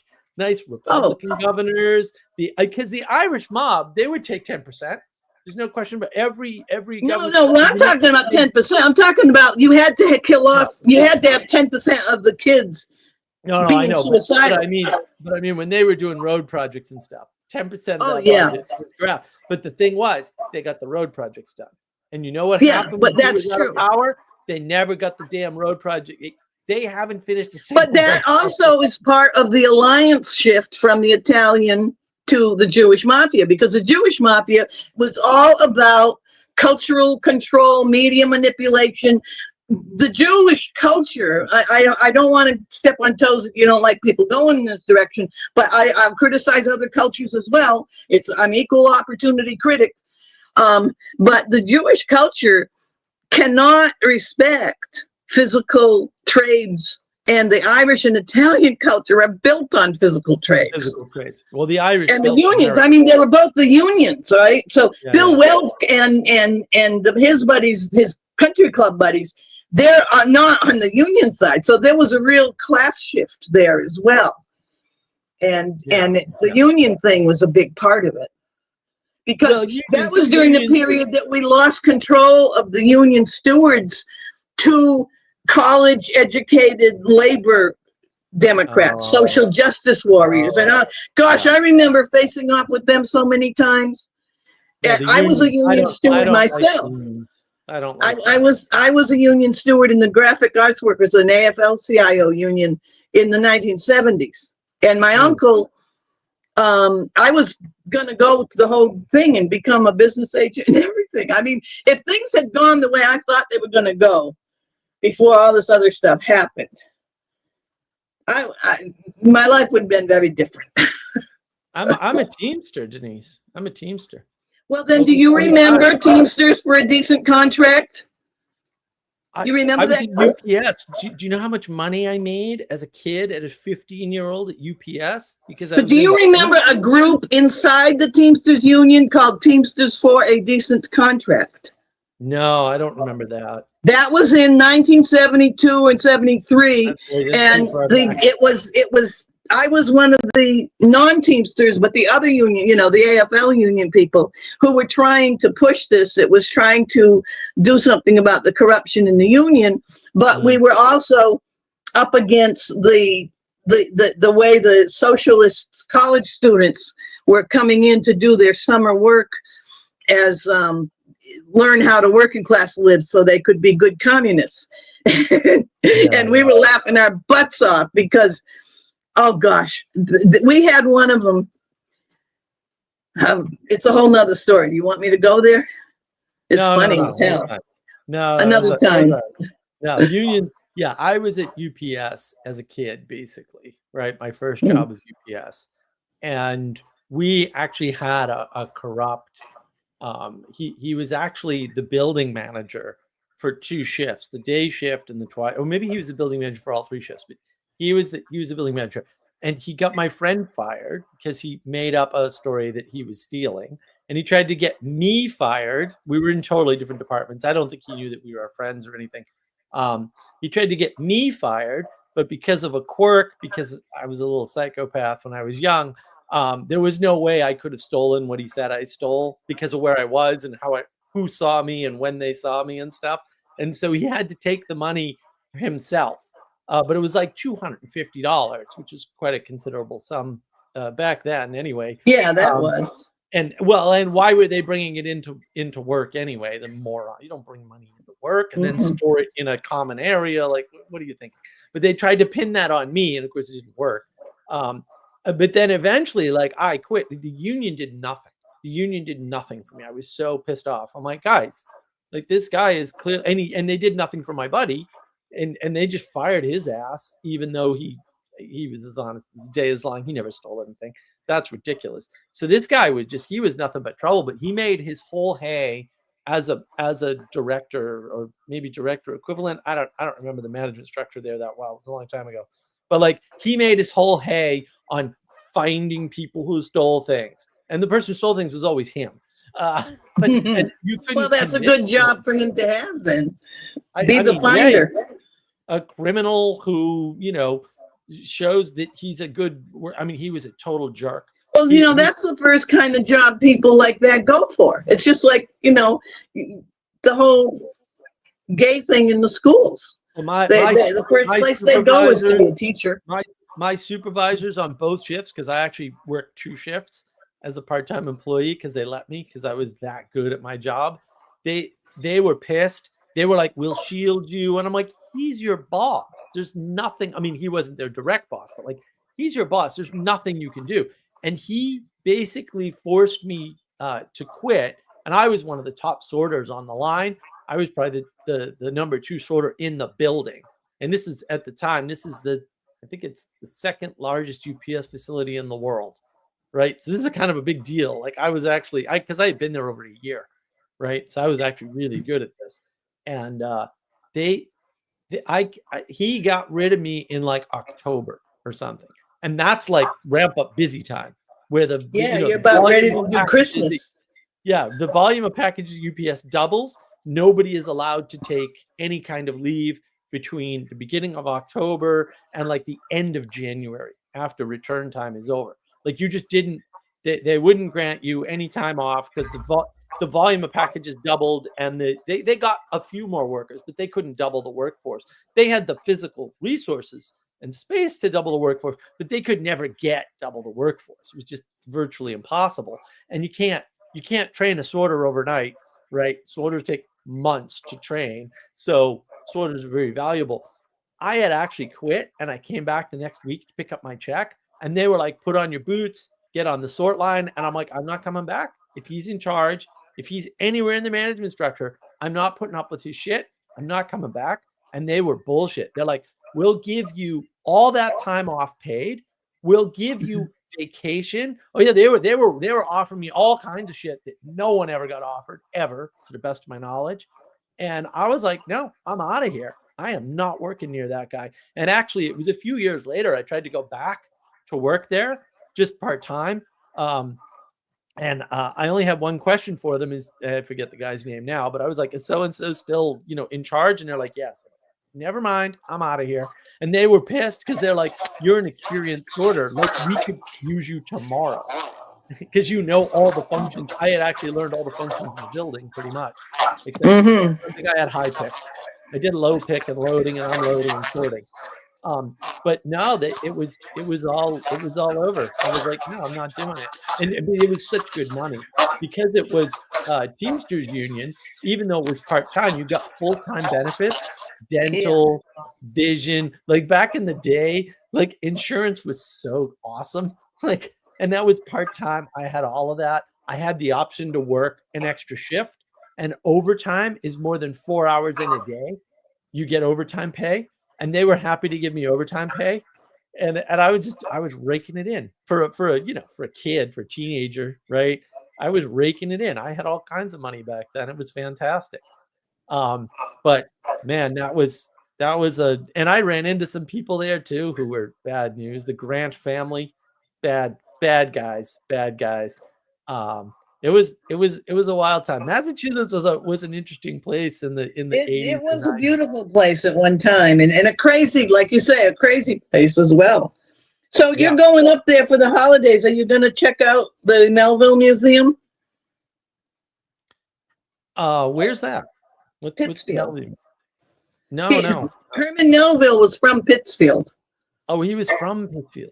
Yeah, he lived in Pittsfield, and Nathaniel Hawthorne I think he lived in Stockbridge, somewhere in Berkshire County nearby. I got to go to Stockbridge anyway. I don't have any plans to go out there, but we're up there for at least a week. So I could steal the car. You should definitely. I mean, like I say, it might not even still be there because I knew it before the rainbow alphabet soup came in and wrecked the world. No. My understanding, and you know better because you live there, but like my understanding is the upstate New Yorker Catskill scumbags from New York decided that Western Mass, because it's the same land base, you can't tell the difference between upstate New York and Western Mass, and Western Vermont for that matter. Well, Westchester County and Berkshire County border each other. Right. Yeah. But like they invaded. And absolutely. My understanding. Okay, so my understanding back then is correct. That's good. Yeah, they just right because like Rachel Maddow, for example, had a place in the Berkshires, and I was like, why would you let scum like that live anywhere near you? I'd bar her from the state. Like she was always a scumbag.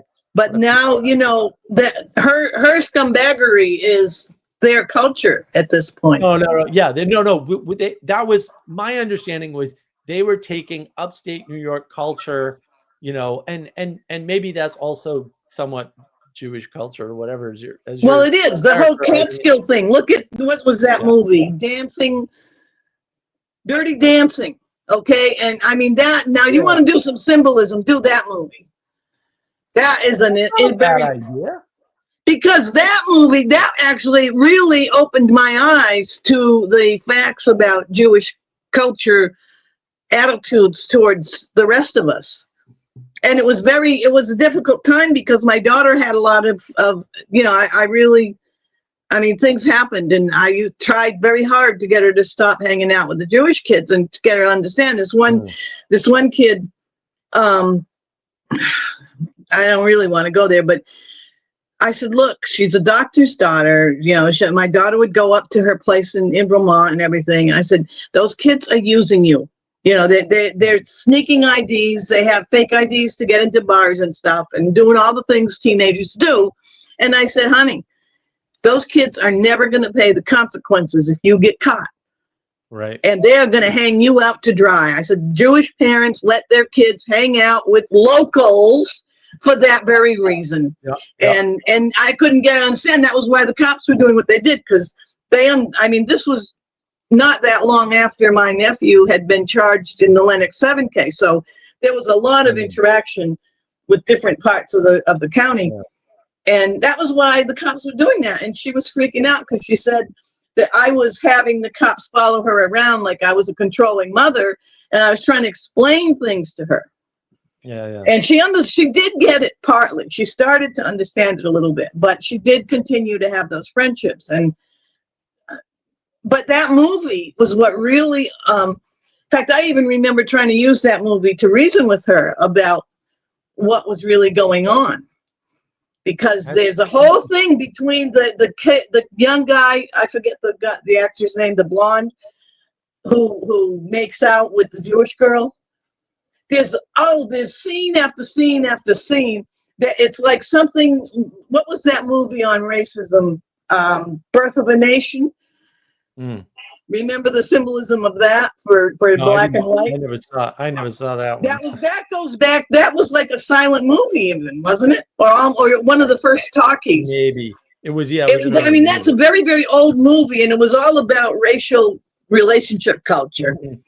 And this Dirty Dancing was like the same thing, except it was about Jewish Gentile culture. I've never seen it. I only watched it probably once or twice when I was very, very young at the house of a Jewish family. In fact, now that I think if you watch it again, you'll see exactly what I'm talking about. No, I can replay. I already got some of it. I do have to watch it again, but yeah, I can do that movie. Oh, you should do it. In fact, you should invite Jacob Federucci to be part of the discussion. Jacob stepped in it on Twitter, and I haven't been watching him lately. What happened in Twitter? Defended. So Ben Shapiro put out this quote where he was saying that nobody should expect to be able to live where they were born, and that the history of America showed that people moved around for opportunity, and they've always moved around for opportunity. Now, that is that's such a negligent misreading of American history. Yeah, that's a percentage of people that have always done that. Well, almost nobody did that. The people that, quote, moved around were the people that came here initially and just hadn't yet settled. But yeah, actually, and people are generational inheritors. Right. The thing is, you can't build something that can be named without generational momentum being built up to build it. Like by definition, nothing gets built except by generations. Now, different things get built generationally. So you could say, well, New York City didn't get built by the generations that moved there, although that is actually technically false, right? But because all the stories are about the people who came, and then grandma did this, and now we are here and we do this. Right, but there's actually there's two parts to New York City. One is the neighborhoods, right? They did get built up generationally, and the others get built up by generational wealth, which is actually spurred on by the Vanderbilts. Yeah. Guess what? We're from the area, by the way, right? So the fact they had other houses in other places, but the way the wealthy people view that is very different. Like, but it's still not moving, and they had generational wealth to deploy. That's a very different thing. They didn't have to live anywhere because they're not constrained by cash flow, basically. Right. But other people are, so their generational wealth is not as transportable. That's basically how it works in a hierarchy. And what happened was, I just basically said, this is flat out, not the story of my country. And this is on Sargon of Akkad's Twitter thread. And then Jacob said, yes, it is. And I was like, listen, dude, no, it's not. And here's why it's not, right? Because I actually do know the history of my country to some degree, which Jacob clearly does not. He's not from here. Why would he? Fair enough, right? And then I think he lives in a bit of a bubble, and he lives in LA. He lives in a major bubble. Yeah. But then I told him, like, you don't know what you're talking about. Don't defend Shapiro. He's clearly wrong. And I said, please stop, which has been said to him before by Jonathan Peugeot, of all people. And he didn't listen then either. And I told him, I said, don't continue this, because he was in a fight he cannot win. It's impossible. Yeah. You're not going to, if I say something about history, the odds that I'm wrong are basically zero. Because if I don't know, I just won't say anything. Right. So, like, I've got all the books. Like, I can just pull out the resources. Almost all, some of them are actually physically here, the rest are in the shed, but like, I have them. Like, I can just show you the authors and what they're talking about and all that. And he persisted. And I basically said, because he made the allusion to me being an anti-Semite. And I said, Jacob, that's not going to work. I was already on one of your live streams where you said everybody who disagrees with James Lindsay's woke right is an anti-Semite. Right. And so you've already called me this, indirectly. It's not going to work. This trick isn't going to work a second time. And I said, I have no problem with the Semitic people, but I have a problem with people who displace others economically, which is basically what Ben Shapiro was talking about. So I brought it full circle and leveled both of them at the same time. And I'm like, listen, I didn't want to do that, but like, if you put, but is that a deal breaker as far as bringing him on to talk about the movie? Because that could even play into it. He's not going to talk to me again, and he shouldn't, because I'll wreck him. He might. Yeah, I'll wreck him again. I will wreck him. Well, yeah, but that might be worth it. No, it's not worth it. I tried to wreck him on the stream with James Lindsay, and he didn't understand that he was on the losing side of that argument from the go, and that whole stream was a disaster for him, and he still doesn't see it. And I like Jacob, because he's really good at he's good at certain things. Like, he's very good at knowing who's not a good person, and that's he has excellent personal skills. But it's also part of what I call plastics culture. There's a superficial person-to-person limitation on a lot of people. Right. From all backgrounds. People are stuck in their own perspective, and fair enough, we all are to some extent. Some people have the vision to see outside of it, and most people do not, but they think they do. And so they start that. Jacob's problem is he was just a Jew defending another Jew. And when I called that out, he didn't like it. And I'm like, well, he doesn't see himself that way. Maybe you don't do that. And maybe you won't run into this problem, which exacerbates the problem you think you're fixing. I don't know. Well, when I went off on his show, I forget exactly what triggered it, but it was a discussion of circumcision. He asserted to me that I shouldn't, and he could not get into, I was trying to get him as a psychologist to understand the effects of infantile trauma of that nature. He wouldn't go there. He kept it to the cultural level, and then he defended it by claiming that, well, it's not about Jews anyway, because most Americans are circumcised today. As far as my own bubble is concerned, I would have said absolutely not, but none of the people in my world got circumcised. But I do remember speaking to a fellow Catholic who's from the Midwest.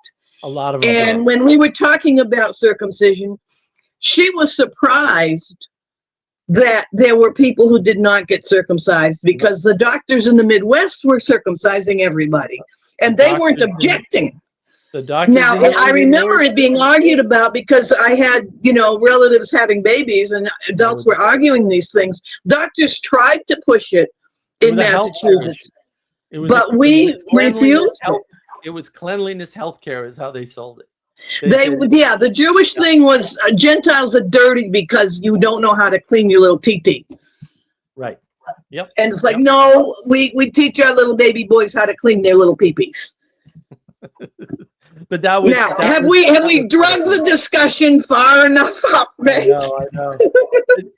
but well, I mean, I think it's all about adulting, and one of the things that you learn as you sort of grow up is that these powers and principalities, which are not the Freemasons, by the way, this is like ridiculous. But the powers and principalities, like, one of these quote egregores, whatever you want to call them, it is the mafia. Like the mafia. Oh, absolutely. The reason why the mafia exists is because it's filling a hole that government does not fill for whatever reason. And that's why it's not universal, because some governments do fill that hole and then the mafia can't take hold because it's not needed, right? Like power vacuums are real. There's people don't support mafia unless they feel they need to. Right. The mafia cannot form except in a vacuum. And this is one of those things people don't understand. There are certain non-optional components to the world, and if they're not there, they will manifest, and they don't always look the same, but they are the same pattern.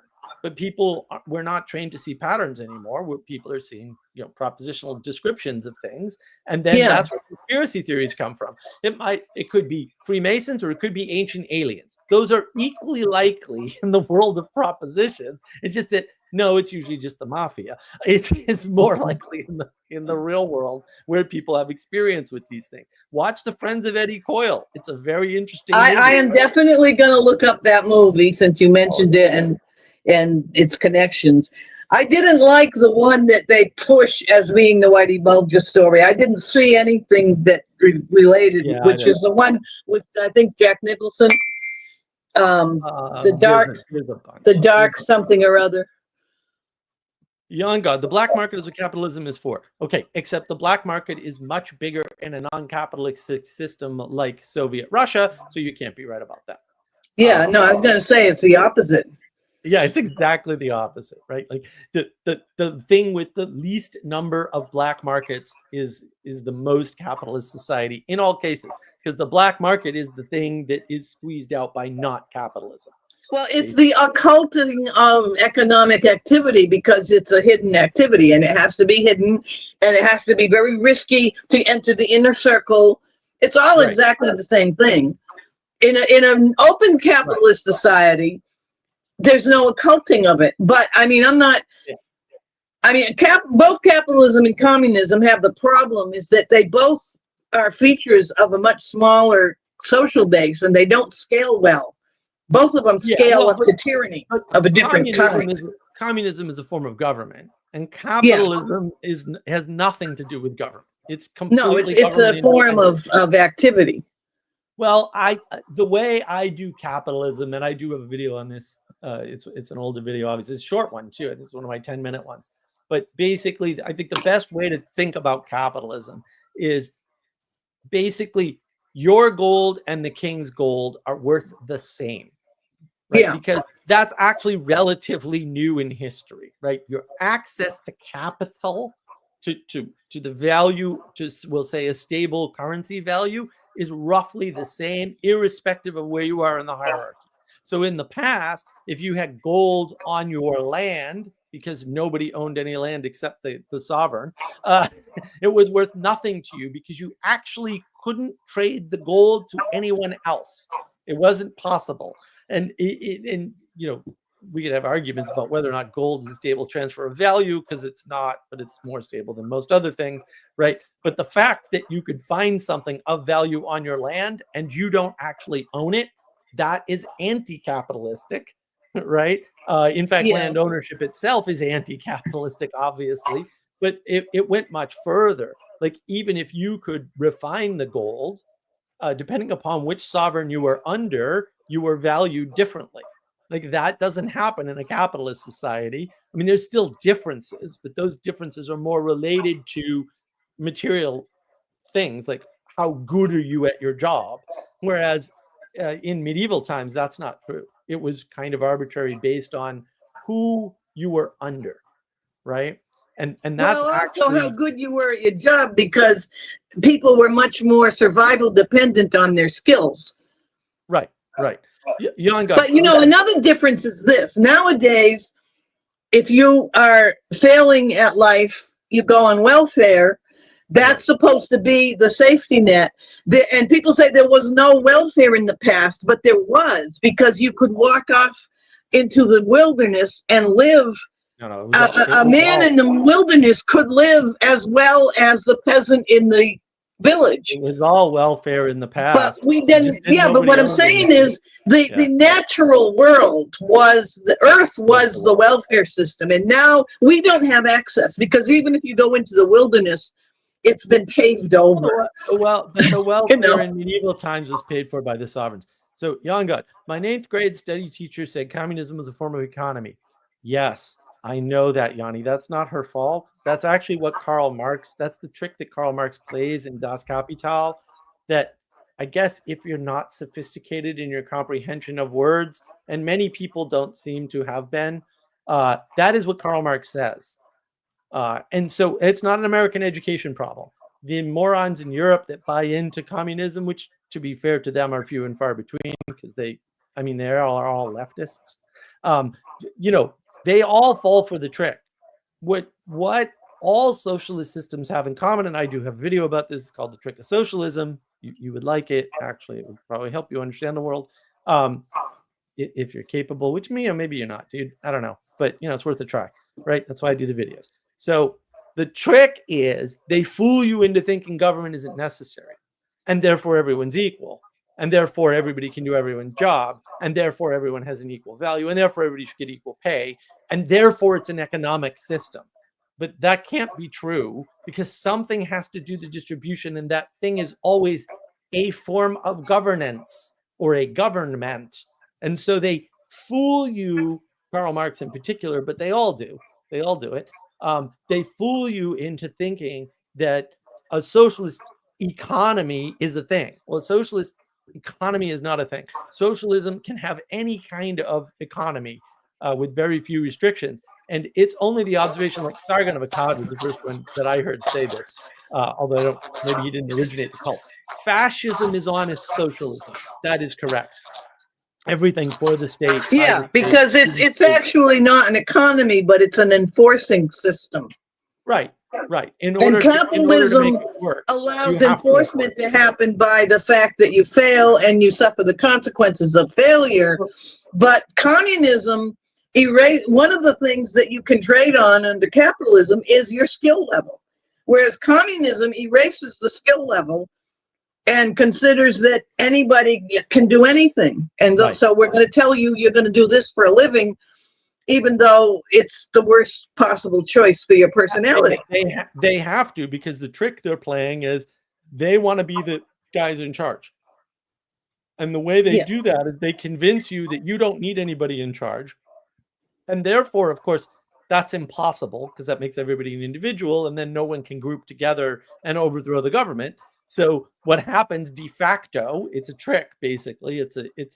What they're doing is it's a lie by omission, right? So they lie about the need for a government. And of course, a government forms around them, conveniently enough. Weird how that happens, right? And so now they're in charge of all your resources, and you've freely given them to them, and you've freely given them your power. And then they use that power to take over the government. And this is historical fact at this point. Like, you don't need to go out on a limb. You can just look at what happens. It's happened several times in several countries.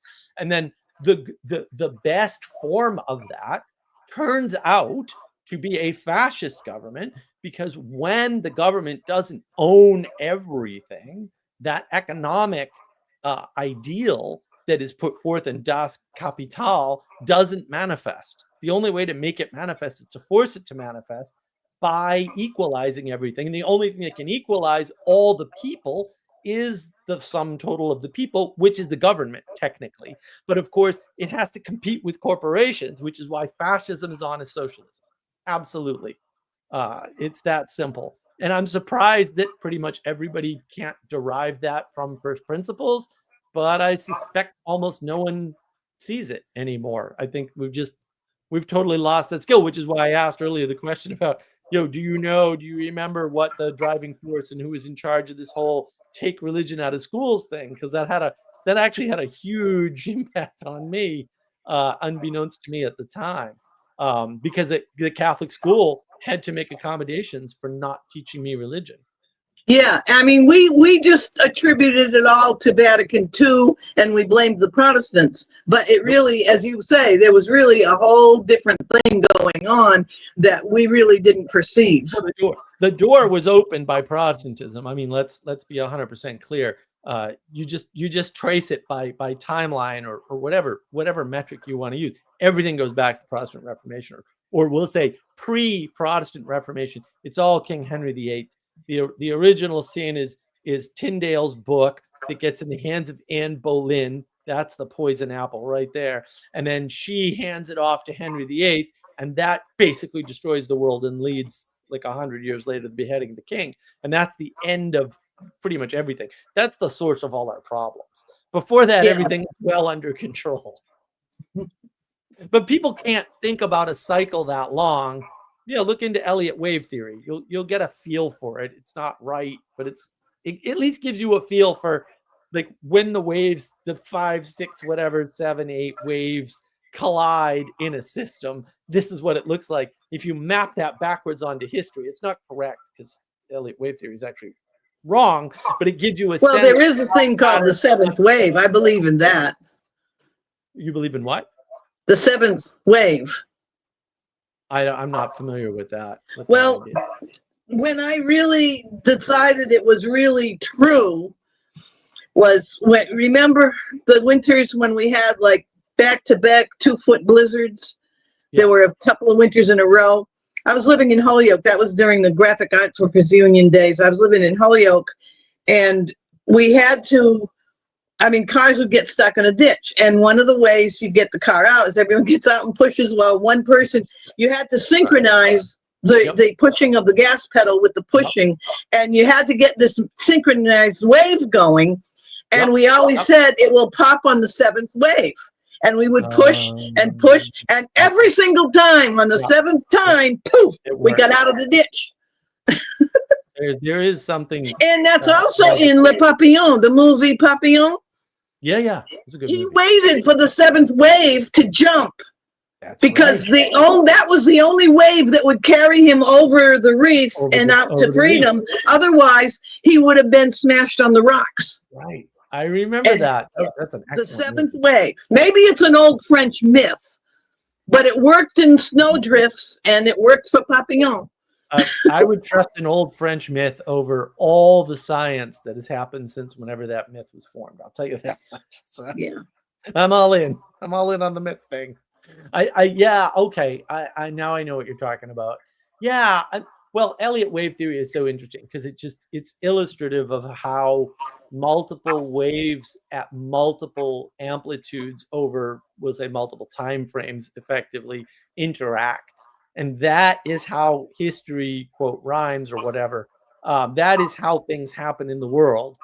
You have to zoom way out to see some of this stuff. But that is the thing that's plaguing everybody. The so-called modernity is just basically Tyndale's book and introduction to Henry VIII, and Henry VIII going insane as the result of an accident. Basically, all those things come together. That's what causes the beheading of the English king. Beheading of the English king just wrecks everything. Once it's like, oh, the people can rise up and destroy the monarch, which is a total lie. That didn't even happen. It's just a story that's told. Then you get the French Revolution, and that's a disaster. And the real problem is, in some ways, it's almost entirely the fault of the United States because of our success. Well, didn't we sort of ride on weren't we? Well, no, the French Revolution happened after us, but the stuff that fed into it, like Lafayette and other French thinkers, philosophers coming over here, it was in the background of both revolutions, and we were the first ones to make the jump. Well, but the thing is, they didn't, like, nobody thought this was going to work. But this wasn't a revolution. If you look, No, it wasn't. It was businessmen. Every revolution that you're going to look at, especially the major ones, always have at least 3 major factions vying for power against the government. So there's 3 or 4 players in all of them. Every single revolution has 3 or 4 players, and it's always up in the air which of these players is going to topple the government. And the one that topples the government is almost never the one that takes the government over, right? Because they almost always get usurped from within anyway, right? And when I talk about this in my history videos, you can check out the history playlist, the videos I do with Adam. And so once you realize that, you're like, well, wait a minute, nothing like that happened in the United States, or in what became the United States. No, you're right. It was basically a business disagreement between the monarchy and the colonists. Well, it wasn't. I mean, the problem is, and the colonists were exactly correct, it's a twofold problem. The colonies are actually the responsibility entirely of the monarch. But because the king gets beheaded, what ends up happening is that like the people in the colonies never figure out what happened. They never understand the significance of the king being beheaded, right? They don't understand that when the king gets beheaded, the East India Trading Company, the largest corporation that has ever existed, it's larger than they were charters today. They took over the government. This is the first corporate, and probably the only, at least only lasting corporate. Well, it was like mafia. Well, it was like a mafia takeover. Kind of, sort of, but not really, because that was a very small corporation, and they are the ones that sort of ran Parliament at that point. And so when you start looking at the history, you can see, oh, this just benefits the East India Trading Company. Oh, this just benefits East India. So they isolated the colonies behind the East India Trading Company because East India Trading Company owned Parliament. Parliament was a whole new idea. No country ever had a permanent Parliament before they beheaded the king, right? And so nobody understands. Which king was it who dissolved it? Was that Charles II, who said, "Just go home. You're not sitting in Parliament"? That was during the Cromwell thing, wasn't it? Right. Yeah. Yeah. Which gave rise to Guy Fawkes, or Guy Fawkes gave rise to that. It leads to all kinds of downstream problems, because the Protestantism was already in England for 100 years by that point. Mm-hmm. That's what started to cause that's what caused the unraveling, was Henry VIII. He caused the unraveling. It just didn't result in him being beheaded, which in hindsight might have been an okay thing. But the problem is that if you actually read what's happening in the contemporary papers, which you can just read the founding documents, it's not that hard, right? The founding fathers all wrote about this. Basically, there's 2 things happening. One is they're pissed off at Parliament for passing all these laws. And the other is they're pissed off at the monarch because the colonies were chartered by the king. They are the king's responsibility. Parliament never had anything to do with the colonies ever. I mean, again, this Parliament experiment is all new anyway. No one ever had a permanent Parliament before this. Everyone had a monarch, like you're supposed to, right? That's how things run. I would argue things can't run well any other way. There's a lot of historical evidence for that. And we're the outlying exception that everyone's following, unfortunately. But they have 2 sets of distinct grievances, one against Parliament and the other one against the king not listening to their grievances against Parliament and not protecting them against the parliamentary tyranny, which is what happened. And so that's when they break away. And once you understand that, it's like, oh, wait a minute, this wasn't anything like what I thought. There's actually 2 betrayals going on. One is Parliament is sort of betraying, the people in favor of, and the king, all right, in favor of the East India Company. And the other one is the king is doing nothing about it. And therefore, we're no longer subject to him, because we seem to be subject to Parliament, but we're not being represented. In the past, the king represented the colony. It wasn't a problem. right? And they were expecting the king to go to parliament and basically bring the hammer down and say, no, you can't do this to my colonies. These are my colonies. I founded them. I gave them the land. I charted it. They're mine. And the king never did that, of course, because he had already been pretty much sidelined or usurped by that point. And so once you understand that, it's like, oh, see, that never happened anywhere else. Like, this is the only time that happened is in the 13 colonies that broke off. Yeah. Yeah, no, I understand what you're saying, but I have a question for you. I think I might have asked you this before, but I don't remember. Getting back to the whole French cultural thing, has it ever occurred to you to wonder why a bunch of French fishermen and fur traders, but mostly fishermen, because the fur traders went into Quebec inland, and the fishermen who stayed along the coast in what became the country of l'Acadie, the Acadians, I often thought, why would these people, and there's a whole Templar connection going on there, why would they have named themselves after Sargon of Akkad's old place, Acadia, Akkad? Oh, I never thought about that. Because the Templars, as if you watch the Oak Island mystery, Curse of Oak Island, you see all the Templar stuff. And if you know about all the Templar artifacts, you're looking at the same time zone. And also during this lead up to the French Revolution, at one point, there was some kind of argument, I forget what it was, but the Jesuits were temporarily excommunicated. And that's when a lot of them went into Canada to continue being, they acted as if it had never happened because the French people in Canada just welcomed the priest. And so they continued, but there was that excommunication thing going on that was also related to the French monarchy and all of the, the growing philosophical awareness that, they could do the crazy things they did. Right. No, I mean, my bigger question is, how do you get a bunch of Frenchmen to leave France to go to the least habitable place on the planet that can actually support life, i.e. Canada, where there's no women?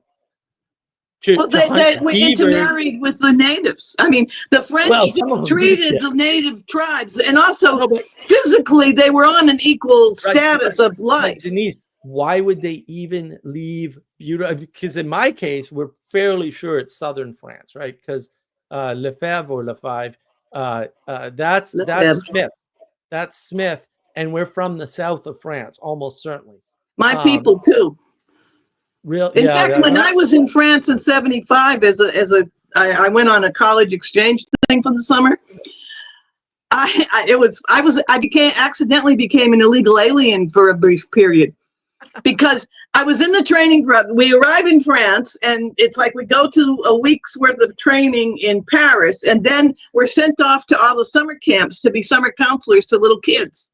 And so there was one other American who was from California and thought he spoke fluent French, and it was like, no, you don't. You would have flunked if you were in my school. But there were two English students, and everyone else were regular French students, all in the camp council. So they had paperwork, right, for the foreign students. And one day, somebody from the office came out, and she asked me some questions about, did I like dinner, what was going on? And, I thought she was just making friendly conversation. She goes back in the office. I never thought about it till weeks later when I was assigned to a camp in Besançon where I was responsible for a bunch of 5-year-old Algerian kids. And that was funny because I spoke with a fluent accent, but I really wasn't that great at the language. So I didn't know a lot of words. Yeah. So everyone was kind of confused because if I had an American accent, they would have understood why I didn't know the words. But they thought I was a really dumb French kid. And so they put her with the 5-year-old Algerians. They'll never know. And then all of a sudden one day, the headmaster of the camp called me into his office, and he was like just having some kind of meltdown. And he says to me, "Why do you have a French name?" And I said, "Because my mother married a French guy." What? Not And hard. it turns out they had never filed papers on me as a foreign exchange student. Oh no. And so he got told from somebody in Paris that he was harboring an illegal. And he demanded to know where I picked up this name. And I'm like, from my dad? Yeah. Isn't that where you usually get your name? I thought you were sneaking into the country. Yeah. Yeah, but the other thing was the accent. Of course, I picked up the accent from the nuns in the community in which I grew up. And I was told that I sounded like I was from Marseille. Oh, really? Interesting. Except that it's also another odd thing about it is the French Canadian French is like someone said it's like talking Shakespearean English. It's an archaic dialect, Yep. but It's an it old also it does have something Marseillaise about it. Yeah.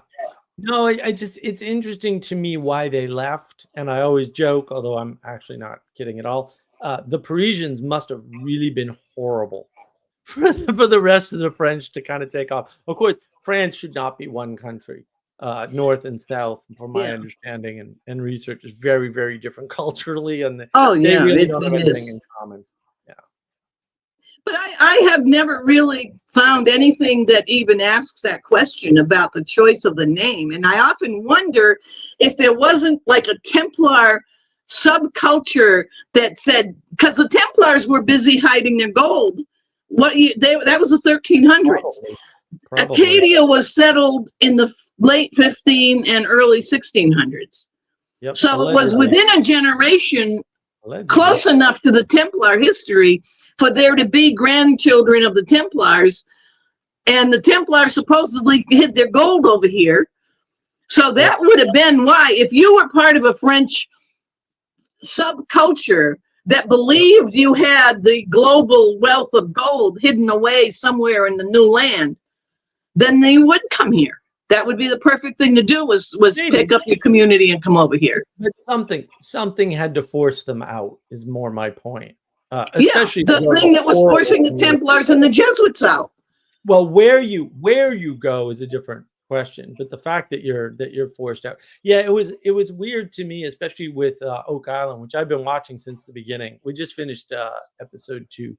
I just finished watching it before I did the stream. Like immediately after that ended, I started the stream. It's interesting because they've only talked a couple of times. I mean, they did go to Roslyn Chapel. I've been to Roslyn Chapel. Amazing. Yeah, I remember that episode. But they never talk about the fact, and this is documented apparently, although I haven't looked up myself because no time, no real care about the fact that Christopher Columbus was in Scotland, and that's where he got the idea from. And then he went like right after that down to get the money from the king and the queen, right? To go The on same thing was going on with the French fishermen because they knew they could come over to George's Banks. Yeah. Oh, yeah. We know right. But back then the Scots and stuff still had like like you would keep a secret like that you had a trading partner, right? You would keep that secret.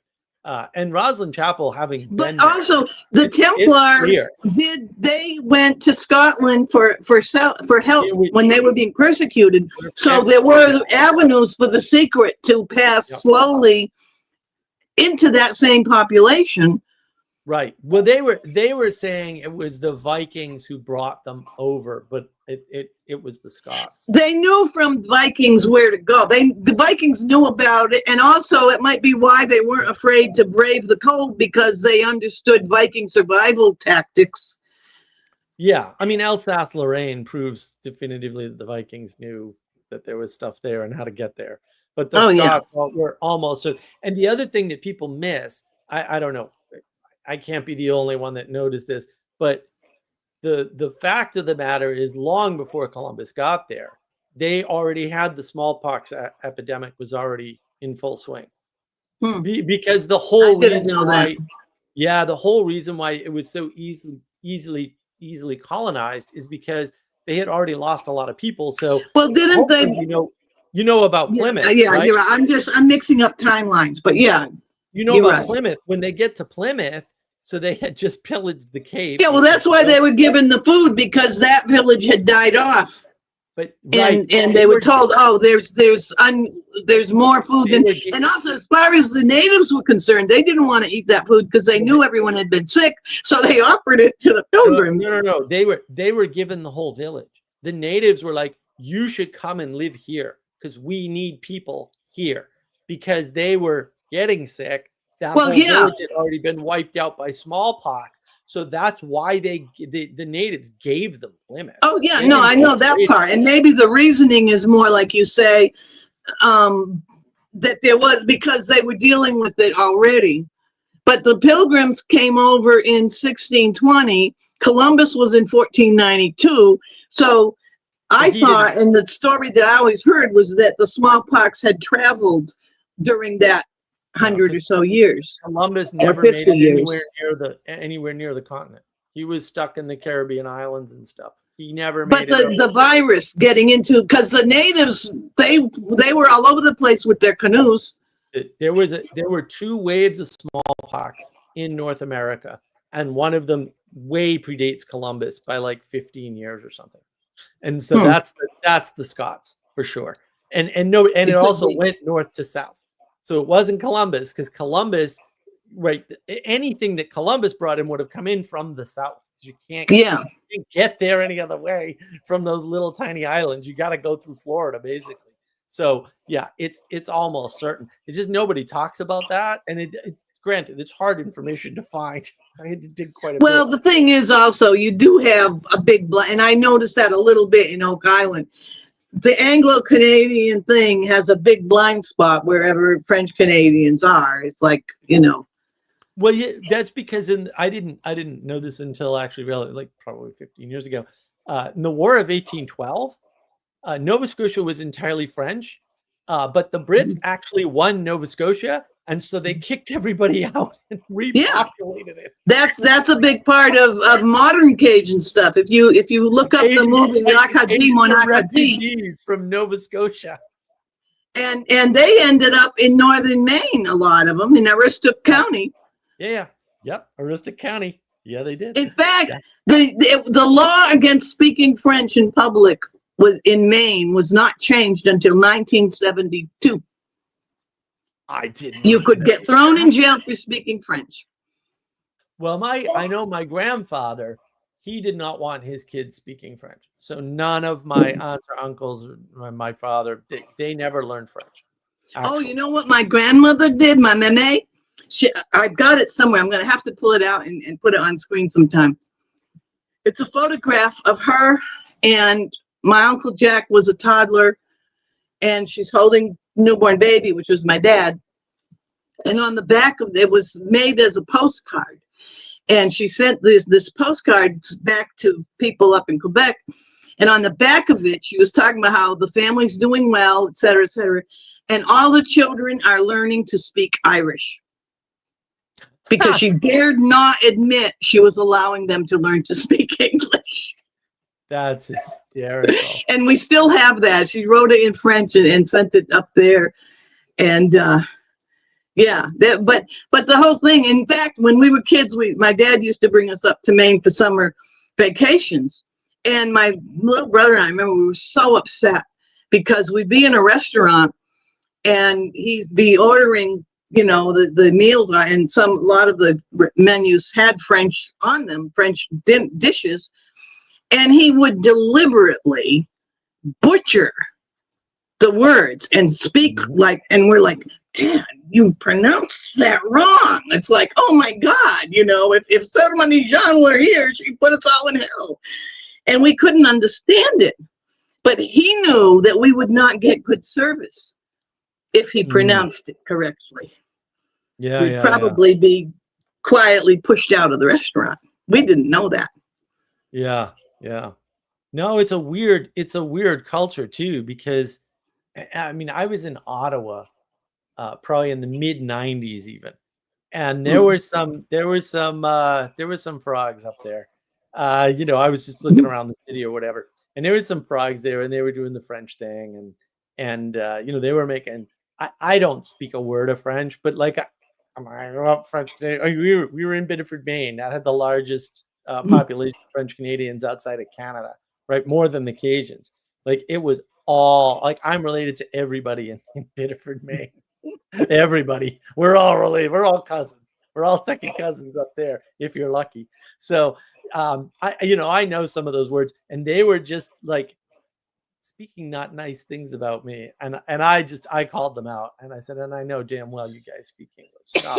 Stop, because all the French speak English, and they all pretend like. Oh yeah, well you have to. Convenient. Well, they pretend. Well, in Montreal, technically you don't have to, but they all do, and they all pretend like they don't. I've got to break for a second here. Yeah, they're all bastards. French Canadian. They're a tough lot. They also run red lights. So if you ever drive in Montreal, be very, very careful. I was up there in the early 90s. It was a mess. That place was a mess. Beautiful city, but also they actually stopped us. We were there. It was January. It was cold. It was 1 o'clock in the morning when we got there. And we were like walking down St. Catherine Street. Everything was closed except they had a Dunkin' Donuts, oddly enough. And so we went to the Dunkin' Donuts and got like hot drinks. And then this little tiny clown car, and I swear it was an actual clown car, pulls up. It was a police car, it turns out, but like, what do we know? Right? We were from Boston. What the hell is this? And these police jump out and they start questioning us in French. And they're like, I don't know what you're saying. I don't know a word of French, really. Matin. That's right. Manon. That's about it. That's the extent of my French. So they're just like puzzled. And my buddy, he has a PhD from MIT now. He wasn't in the PhD program back then, but he was on his really great thing. He had the wisdom to pull out his Boston University ID instead of his driver's license. And they were so confused, they just got in their car and left. They're like, okay. And then we got in our car and left. We went back home. It took us about 6 hours to get back to Boston.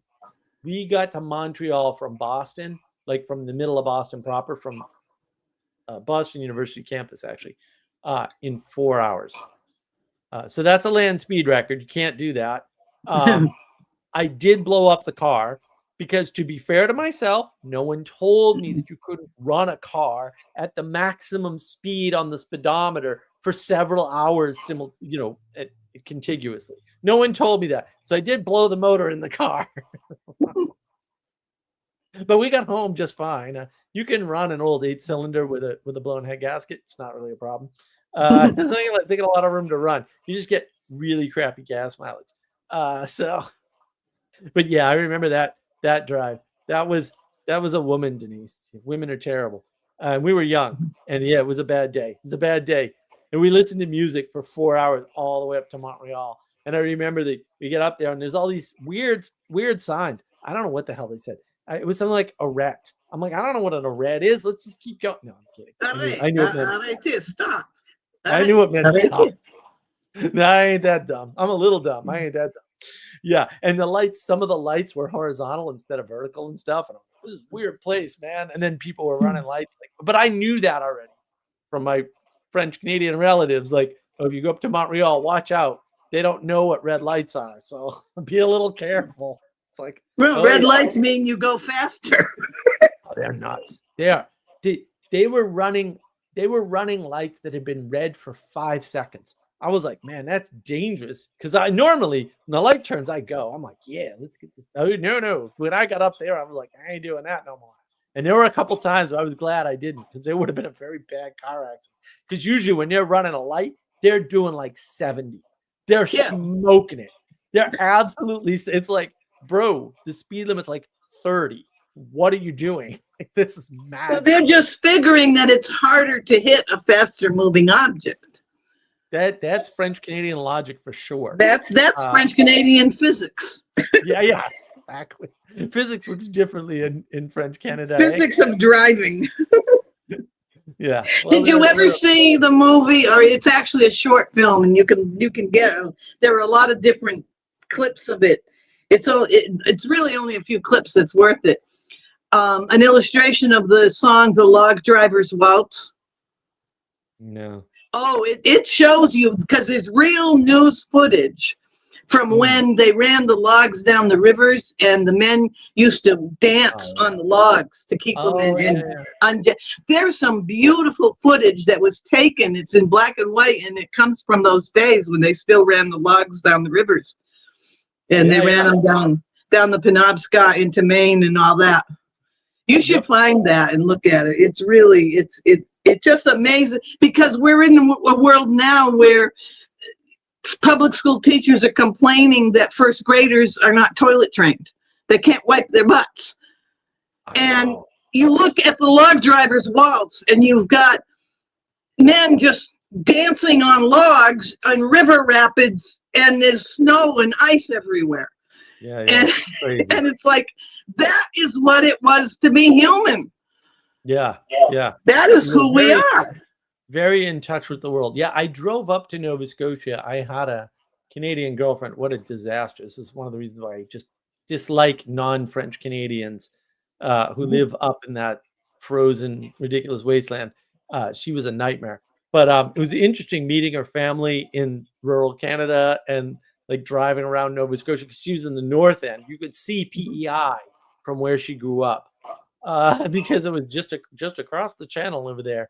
And it was Antigonish and Merigonish, the two towns where she grew up, basically, which are, you know, very close to each other.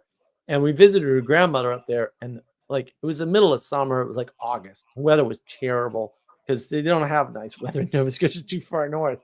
And it was weird, but like we're driving through these woods, and then like her uncle is like, "Oh yeah, let me show you where I work," sort of thing, right? And it's small houses. Everybody has a nice small house. And I was used to that from Biddeford. A lot of people had small houses, right? And then we go through the woods, basically, and we get to this thing, and it's a freaking paper mill on the river. And the thing is enormous. It is like this huge paper factory. I was like, wow, we get to tour the paper mill. It was really cool. But like, there's nothing. Huge paper mill. I'm like, what is this? All technology. Everyone else, like every house we visited, because we visited a few of her relatives, they just, you know, they chop wood and they bring it in and burn it. There's no propane up there or anything. Not back then anyway. So it was just bizarre to watch. It was interesting. It was very interesting to see the way they lived. I visited some friends up in Penobscot. They used to go down along the riverbank to pull out the logs that had gotten caught from the log drive. Another thing they used to do is, because you had the freight trains going through loaded with cut lumber. And if the train stopped, they would sit on the banks, and when the train stopped, run down and grab because they actually had open sides on some of the freight cars, and they would run down and grab the logs and then run back up the bank. And it was all wood stove. Yeah. It's the history is interesting, and how close we are to it, and how quickly it all changed. And you know, I mean, how can you even have a big paper mill today? There's no paper. The whole paper economy is gone. You know, I mean, amazing how different the world is physically. It's turned into a cardboard economy for shipping containers. Yeah. Shipping cardboard, but that doesn't, the volume, when you consider the fat multi-page daily newspaper, we had a morning and an evening daily paper. That's right. And books, and you had so many books. I mean, I remember my parents getting upset one day when they said that they had to tell the school to limit the number of books for homework because we had to carry them. And nowadays, of course, they would just Xerox. I mean, even Xerox dates me, but you would get everything on a screen. But before it turned to screens, you could get a few pages off the photo machine. Yeah, but like nobody's carrying big fat books anymore. But my grandparents, the French ones in particular, on my father's side, they grew up, you know, and were old enough to remember the Great Depression. So it's like, right? And I talked to them. I think, geez, my grandmother died 2 years ago now. You know, she was like 96 or something crazy. So, you know, it's not that, like, I have some of her stories from growing up that way. And Yeah, like a lot well, of mine too, because my parents were the younger children of their families, and Yeah. I'm the youngest of our family. So that Right. made them more in the age group of grandparents towards me. So I Right. got a lot of those stories from them. Right, and that's the same sort of thing. You get these stories. There was one year where we used to host Christmas at the old the old family house, right, in Lowell.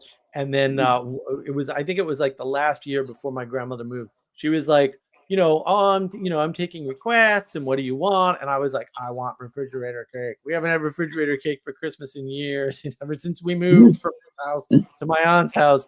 And so she was like, really? And I'm like, yes. And I want chukay. And she's like, really? And I'm like, yes, that's what I miss. That's that. Because when I was growing up, my grandparents hosted, and that's what we had. And so that was all my Christmas memories. And so she made those things. And she was like, I never thought this was any good, because this was basically poor people's dessert.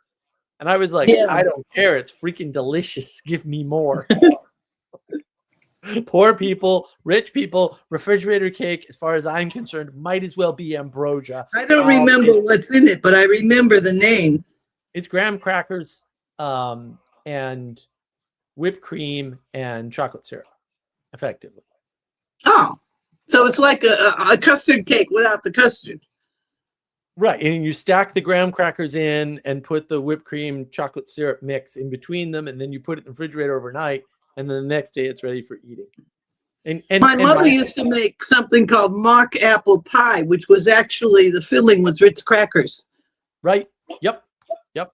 And chukay was pork pie, basically, or pork and tortilla. Tortilla.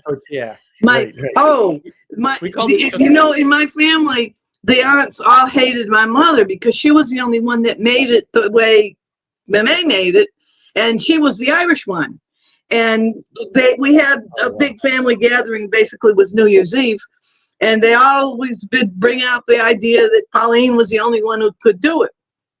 And she was a terrible cook, my mother. She was, her idea of cooking was open a can and shove it in the pan. And but she was always credited with being the only one. And one day my dad told me the secret. All the time because they all followed the same recipe, except that when he was a kid, all the time that the meat was cooking on top of the stove before putting in the pie, he used to run over and throw more cloves in. So the real pie had a ton more cloves than the recipe called for. And nobody knew why it didn't taste the same, except my dad. Funny. Yeah, that's right. It had cloves to take away the gamey meat taste. You had sort of persisted. Pork and hamburger, and the hamburger would have been venison. And in some cases, it would have been gamey meat. Chopped very finely diced potatoes and pearl onions. They had to be pearl onions. Yep, pearl onions. Yep. Oh, I'm gonna make some tortilla this year. We had all that, and then crepes. That was the same oh thing. yes, I have crepes all the time. We hated crepes for breakfast. Why do you like this? I'm like, because this is the best food of all time. Like, I don't even like what are these stupid questions? I make crepes all the time. I love it. Yeah, you put brown sugar down the middle, and you put a little bit of put a little bit of syrup on top, and you roll that puppy up, and then you live in heaven until it's done, and then you wait for another one. And and if you cover the pan, which is a little bit unconventional, but you put it in the hot grease, and then you cover the pan, it puffs up like a souffle. And you pull it out, but you pull it out, and when you put it on the plate, it goes and turns back into a crepe. And then you throw the brown sugar on. Yeah, you got to throw the brown sugar on right down the middle. With a big pat of butter. Line of syrup. Oh no, they made it with enough butter. You couldn't increase the butter content in that if you wanted to. Not with my relatives. But you put a little line of syrup. You don't need much. You roll that puppy up, and it is so good. It is absolutely delicious. Absolutely the yummiest thing. Yeah. Did your people make snow taffy with maple syrup? No. You wait for a day when the snow is just fallen and you have clean powdered snow, and you go out with the maple syrup and you pour it on the snow, and it forms taffy, and then you Yeah, just yeah. pick it up off the snow and eat it. That's funny. No, I don't remember. I don't My remember dad any used to stories do of that. He did that. He didn't do it too often, but I remember a few times when he looked out and it was, the conditions were perfect. And he insisted it had to be real maple syrup. You couldn't do it with stored pancake syrup, but I'll it ask had to one of the be, cousins. I'll the ask real one of the maple cousins. syrup from the tree.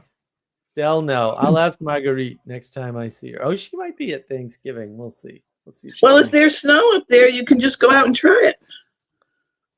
I'm not going to be anywhere near New England if it's snowing. Thank you very much. Oh. I don't like New England already, and snow doesn't make it. Like the last time, there was a big family dust up. My stupid alcoholic aunt. It was snowing when we left. I was like, all right, we are out of here. Snow hit my head. We're gone. We're leaving immediately.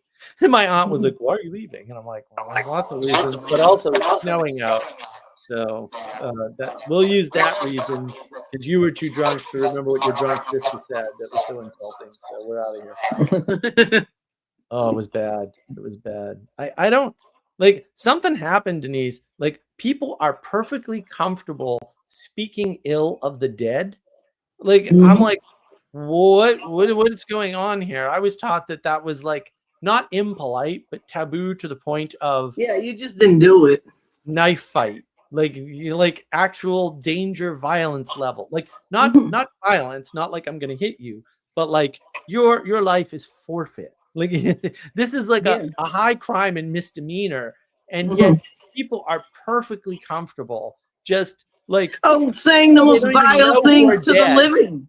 So yeah, they're like just the most vile they don't even things. know and never met. They're like, oh, this person's like this and this person, and I'm like, well, first of all, even if that were true, you shouldn't say that about a dead person, in front of their relative. And second of all, what do you know? You never even met this person. Like you don't even know anybody who met this person. Why are you talking like this about them? I don't understand why you even think that's okay. Like I don't get it. What's happening? Yeah. It's crazy. It's nuts. The whole social order is broken down. I mean, that's why I did my 5 points of adulting here. Maybe we can get some of that back. I mean, the things that everybody else is doing are so dumb and absolutely won't work that I figure, well, someone should be saying this stuff, even if I have a I'm small putting audience. all my energy into creating a beautiful little kitchen bubble for myself and stocking up on everything so that I won't even have to open the door for a full year. Good. No, I love it. I love what you're doing now. It's great. Yeah, my friend who was grew up in South Boston, she was doing the same thing. She had a YouTube channel a zillion years ago. I don't know if she's still doing stuff on it, but she was doing crafts and stuff with polymer clay. But she stopped for a while to do this adulting thing where she was showing them, look, I cook all day Sunday for the week. And here's how I organize it, and here's how I do it, right? And she had the same thing. Like they had the KitchenAid stand mixer and all the attachments and all that stuff too. And she was growing, they were growing their own food for a while.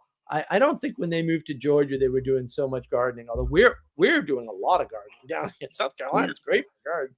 You can grow stuff all the time. It's fantastic.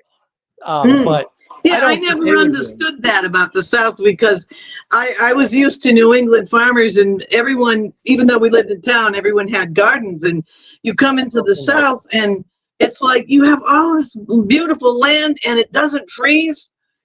What are you doing? Well, because the people don't have gardens, they have farms. And you just don't see the farms. But yeah, there's so many people farming here on relatively modest sized lots. I wish more of my land were farmable. Most of my land is unfortunately swampland in the woods. It's woody and wet. I almost bought the lot behind mine. That was an additional like 3.5 acres. It's actually attached to my land. It used to be part of the same lot. That I was gonna like turn into farm because it slopes upward, and would have been perfect. I could have mowed down a bunch of trees and had all this land to actually run a small farm on, but that did not work out for various evil reasons because people happen to be evil, which is too bad, really. It's the evil I object to, not anything else. But Mm. yeah, it's interesting how much you can grow on very little land. And I have a bunch of land I could clear if I had any money to do so. Actually, I'd clear a bunch of it and start growing on it. But I haven't been able to do that. I haven't had the resources to put in the extra buildings I want to put in and stuff. I just need one more building on this property and everything will be fine. But yeah, it's so easy to grow stuff. And we didn't have a good year for tomatoes. And I don't think the carrots and beets came up, although there's some question. And we had a freeze because we had that big cold snap. So Yeah, that was kind of weird. it was weird. It's been a weird year. I mean, you could see the remnants of the northern lights the other night still. Yeah, I didn't see him down here, but I didn't think to go out. But I have some video up about a storm that happened here last week. The town just across the river, about 3 miles from here, got flattened by orange-sized hail. And when the storm came up, I went outside and videotaped. And on the radar map, you could see what was going on. There were 2 storms running side by side from inland out to sea. And my little tiny beach home was right between them. And I went outside and I panned the camera and I got the storm that was to my right that hit Portland and flattened Portland. And then I turned around and it looks like, well, there's clouds and then there's a blue sky gap and then there's more clouds. But it was 2 separate storm systems running side by side to the right and left of my beach. Oh, wow. Did I pick the right place to live or not? I know. And my neighbor had gone, he was at the corner store, and this whole thing lasted about 10 minutes or 5 minutes. Yeah. He said, oh my God, he said, all these cars suddenly piled into the corner gas station with all their windshields smashed out, and they were all like dented, and the people were like in a daze and shock. And he said the news cameras came up to talk to people, and it was because Portland had just get hit with like suddenly the whole town was smashed by these golf ball, not golf ball, but baseball sized hail. Yeah, that happens. That happens out there. We don't get hail. We do get hail, but not quite so much. I'm very lucky where I am because I'm not in Columbia, South Carolina. And so we tend to run about 10 degrees cooler actually right where I am. And all the storms either run to the south or the north somehow. And I'm on the side of a hill, so there's no flooding danger, basically. But it's hysterical because I can just watch storms roll to the south of me and see all the thunder and lightning over my pond and stuff, which is kind of cool. But it doesn't hit. I mean, we get rain quite often, but a lot of the times when there's storms, they're either way to the north, and I can watch them from my office here, or they're south, and I can watch them from the picture window over the pond. And it's just the lightning in this one was wild too. It was different colors of lightning. Have you ever seen that before? Oh yeah, we had a big blast the other day. It like rocked. It must have hit like if not on my land, then on the neighbor's land because it was really loud and everything shook. And I was like, "What the hell?" And it was only one bolt and then nothing, and we didn't get any rain. It was just like one lightning strike, and the rest of the lightning was to the south of us. Somebody told a lie. It's very strange. We've had really, really strange things happening lately, weather-wise and otherwise. Well, somebody online made a comment that maybe it was in Twitter.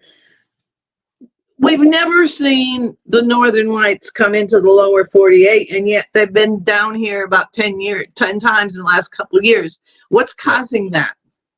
Yeah. Well, I mean, that's not something due to our climate. You can't blame that on cow farts. That's the sun. But we are. It's not cow farts. We are entering a period of more sun activity. So there's actually a big telescope at the State Museum in South Carolina. I got to go check it out because they have it trained on the sun all the time. So I should go down there and check it out. Actually, is this? Oh no, shit! It was last week. Maybe it was the week before. They have a like first Sunday of the month, the museum's like $1 or something Mhm. per person to visit. So they do that once a month. It's kind of nice. But yeah, it's a neat museum. They got a big telescope and cool stuff. And it's a huge old mill. And so I got to learn the whole history of the mills after Lowell, which I didn't know because I grew up in Lowell, and then I come down here and there's mills, and I'm like, oh, that's interesting. And it's like the same guys. And I'm like, Yeah. oh, they moved down from Lowell to be closer Yeah. to the cotton, and they changed all the mills, even though the mill's right next to the big river here. It was never water powered. It was always electric motor. You know, when I was working when I was in the Graphic Arts Workers Union, I was in it wasn't a paper mill, but it was paper conversion, making notebooks and stuff. And the guy I was being trained by in the union, Joe Brown, was he was a tool maker there, and he knew history like crazy. And this was in one of the original Riverside buildings along the Connecticut River. And he said, and he one day he said, go down into the basement, you know, there's these dark caves that were in the cellar, and look at these gears and things that are down there, just forgotten. And so one day on my lunch break, I went down with a couple other kids, and we looked at this stuff, and wow. And he said that when it was powered by the river, they had bagpipe players to keep the rhythm going, because you had to have men greasing those chains. Oh yeah. And if they didn't keep the rhythm going, they'd be pulled in with the chain. Yep. And the way they kept the rhythm going was they actually had bagpipe players that kept, and people don't understand music. And there's another thing I saw, it's in a book, and oh, I wish I had kept that book. It was one of those obscure little, you know, historical novels that you find in a used bookstore. And it was about the pioneer days in the Midwest. And one of the protagonists decided that instead of going west looking for the gold, he was going to set up a rope making business. And he built a rope making factory. And he got some, now this would have been, when was the gold rush? That was before the Civil War. It was like the 1840s, wasn't it? Yeah, it sounds right. It was around adjacent to the Civil War in some way. Yeah. So he kind of, the whole part of the story was his conflict with the white community, because he brought free blacks in to work in the factory. But he said he needed these guys because they came from some tribal background where they understood rope making because of the North African seagoing people. So they understood rope making, and the whole chapter that describes, and one of the things is the white slaveholder people would not allow songs because they were always afraid they were transmitting messages. But he said they had to be allowed to sing because the entire rope making process involved putting the ropes at a certain speed through a tar bath. And all of the processes that they were doing, nobody really understood how it was done. They just did it according to the rhythm of the song, just like sailors and sea shanties. And they had that in the mills for the making of rope. And it's just an amazing book. And somewhere along the line, I lost it, along with a lot of other stuff. And I don't remember who wrote it or what the name of it was, but I remember that chapter. That's interesting. Yeah, I think, you know, a lot of people talk about, oh, we're not united anymore and blah, blah, blah, blah, blah. And then you look at the rise of pop music and you go, what a suspicious timing coincidence. It's like, what is going on, right? And then you start to realize, because when I was in school, well, first of all, because I went to a magnet school when I was in Lowell. So even, I think it was 6th grade, or maybe it was 5th grade. I don't remember. It was a long ass time ago. It sucks getting old. Don't do that. You know, I learned the minuet. Like they taught us the minuet, right? And they were teaching us things like 16 miles on the Erie Canal, right? We hauled some barges in our day, right? And things like that. And they would talk about that that history of basically, yeah, there was music everywhere back then. They may have been like poor by material standards or whatever, but they knew how to cooperate. And one of the ways they cooperated was through singing songs together. And Yeah, and a lot of the music was related to the work being done. Right. And it didn't just like get you through things. To your point, a lot of the times that rhythmic interaction was for a purpose.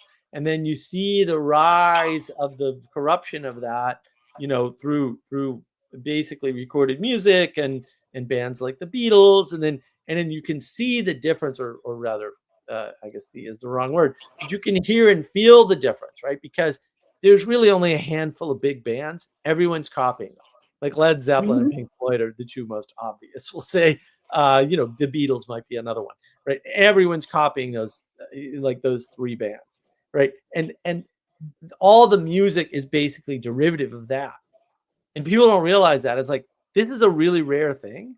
And these modifications that they're making, because for my money, I mean, I don't really beat Zeppelin, Kashmir, or the Battle of Evermore. Those two songs, even like In the Evening. I mean, these are great songs, right? No one's ever going to get to those heights again. I think they kind of hit it, right? And you can't do any better.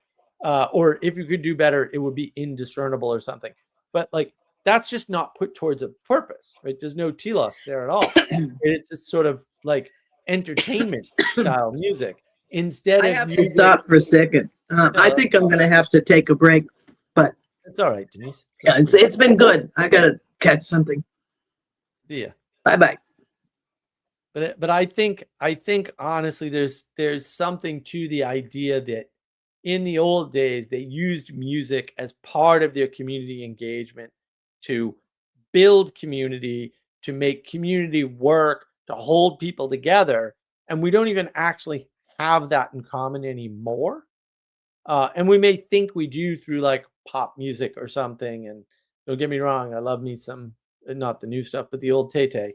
I like some Taylor Swift. She's pretty good songs for a while there.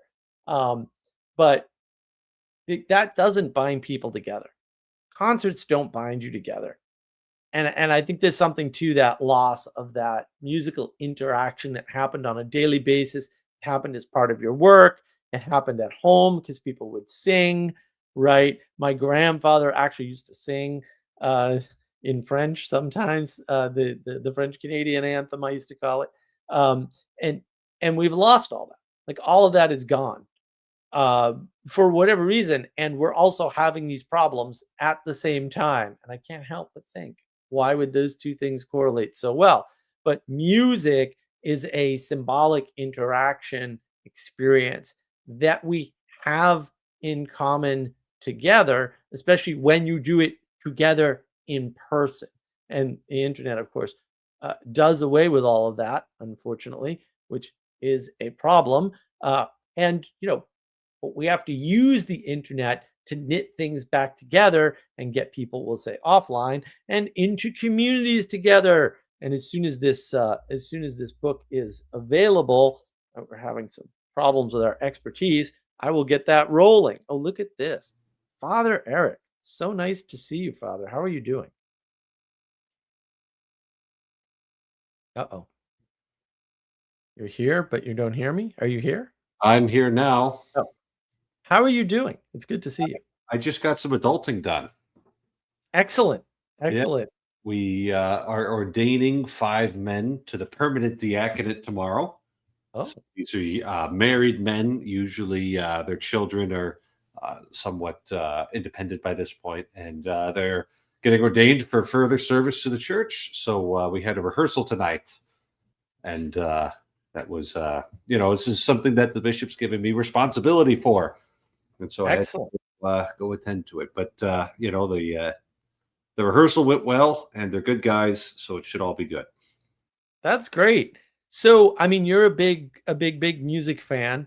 And, I'm like music, especially, we'll say popular or recent recorded music. Satan, maybe the same thing, some kind of relationship there. Yeah. So, this is an interesting point. sometimes I just have big dreams, right? You know, Me and too. and they're very often very silly dreams, but I dream of like being in a band, you know, like just what if, right? Like what if there was just random priest who was in a band, you know?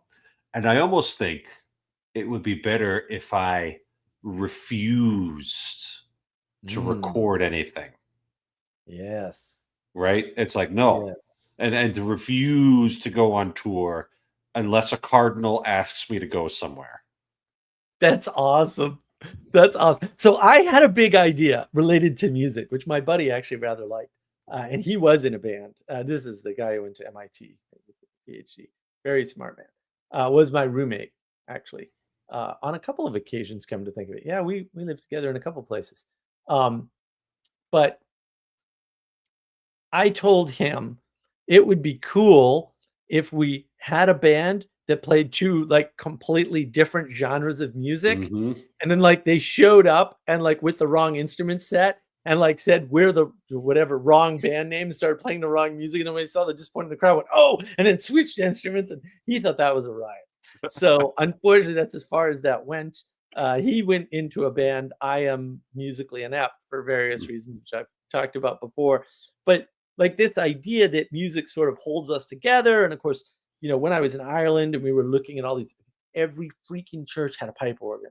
Mhm. I thought Sarah would like had gone to heaven and come back. Like she was Mhm. just so thrilled. Mhm.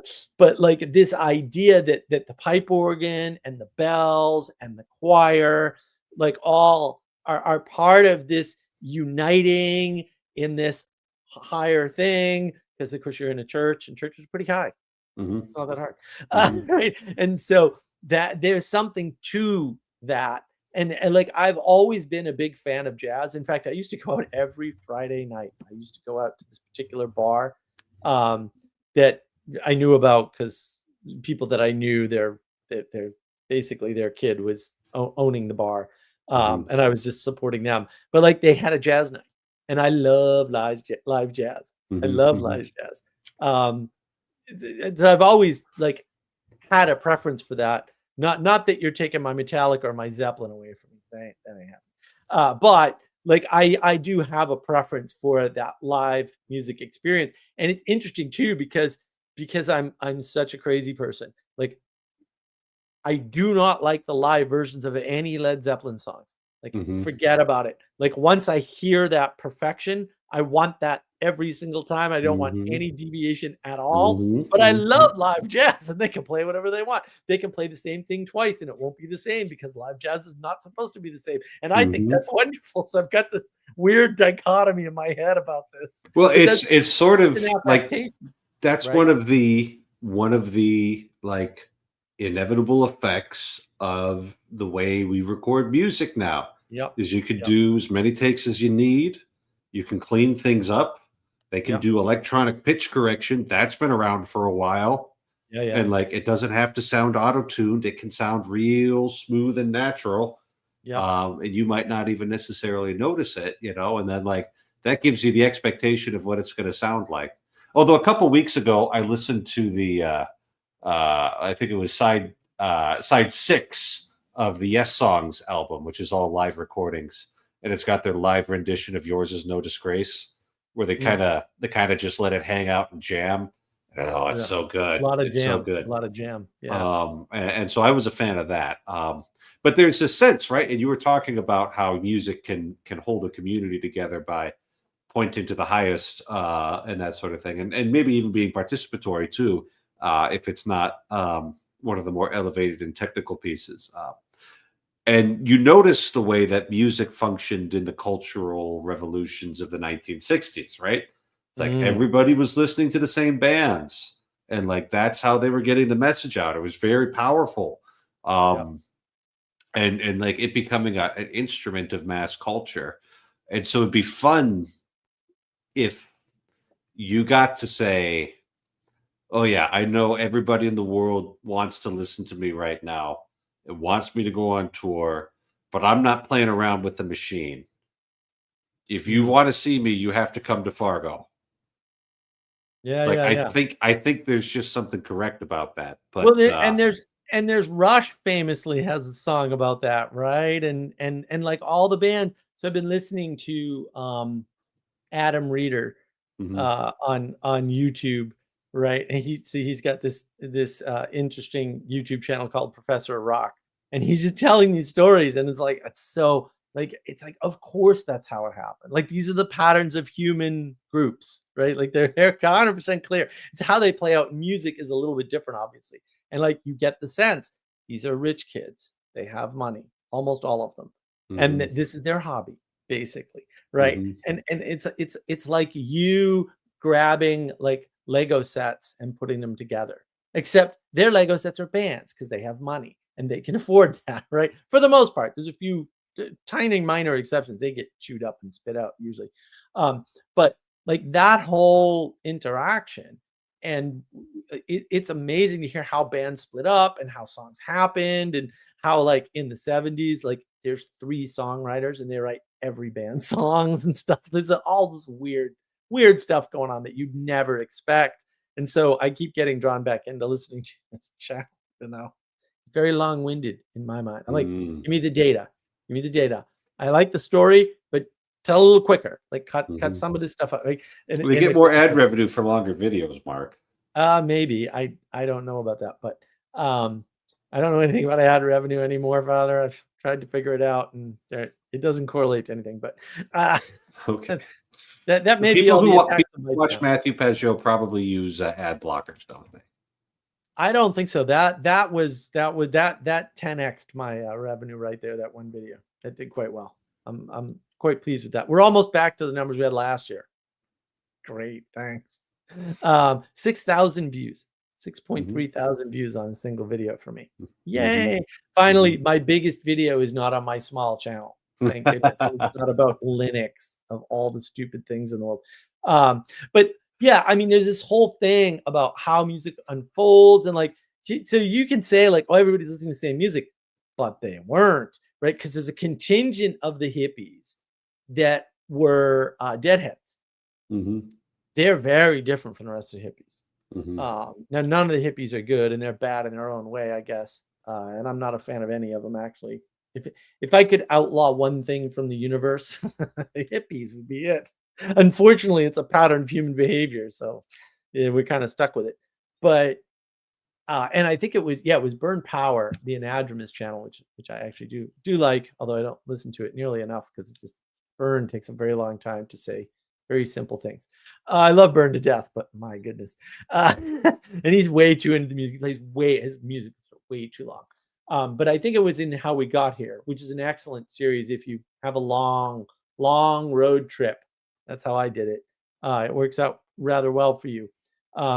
He talked about like Bob Dylan just one day starts telling everybody, no, man, you have to use your music for social change. And that changes the Beatles sound. And they start using their music. And I'm like, they knew they were casting spells. They knew how to do it with music, and they did it. This is very bad. But you can hear all of that counterculture stuff and all of that stuff in that music. And the thing to me that it bothers me to this day, and I think I forget who did this, but basically, I think it was actually Cale Zeldin, who I have no hope for anymore. Father, sorry, I've lost faith in that man for sure.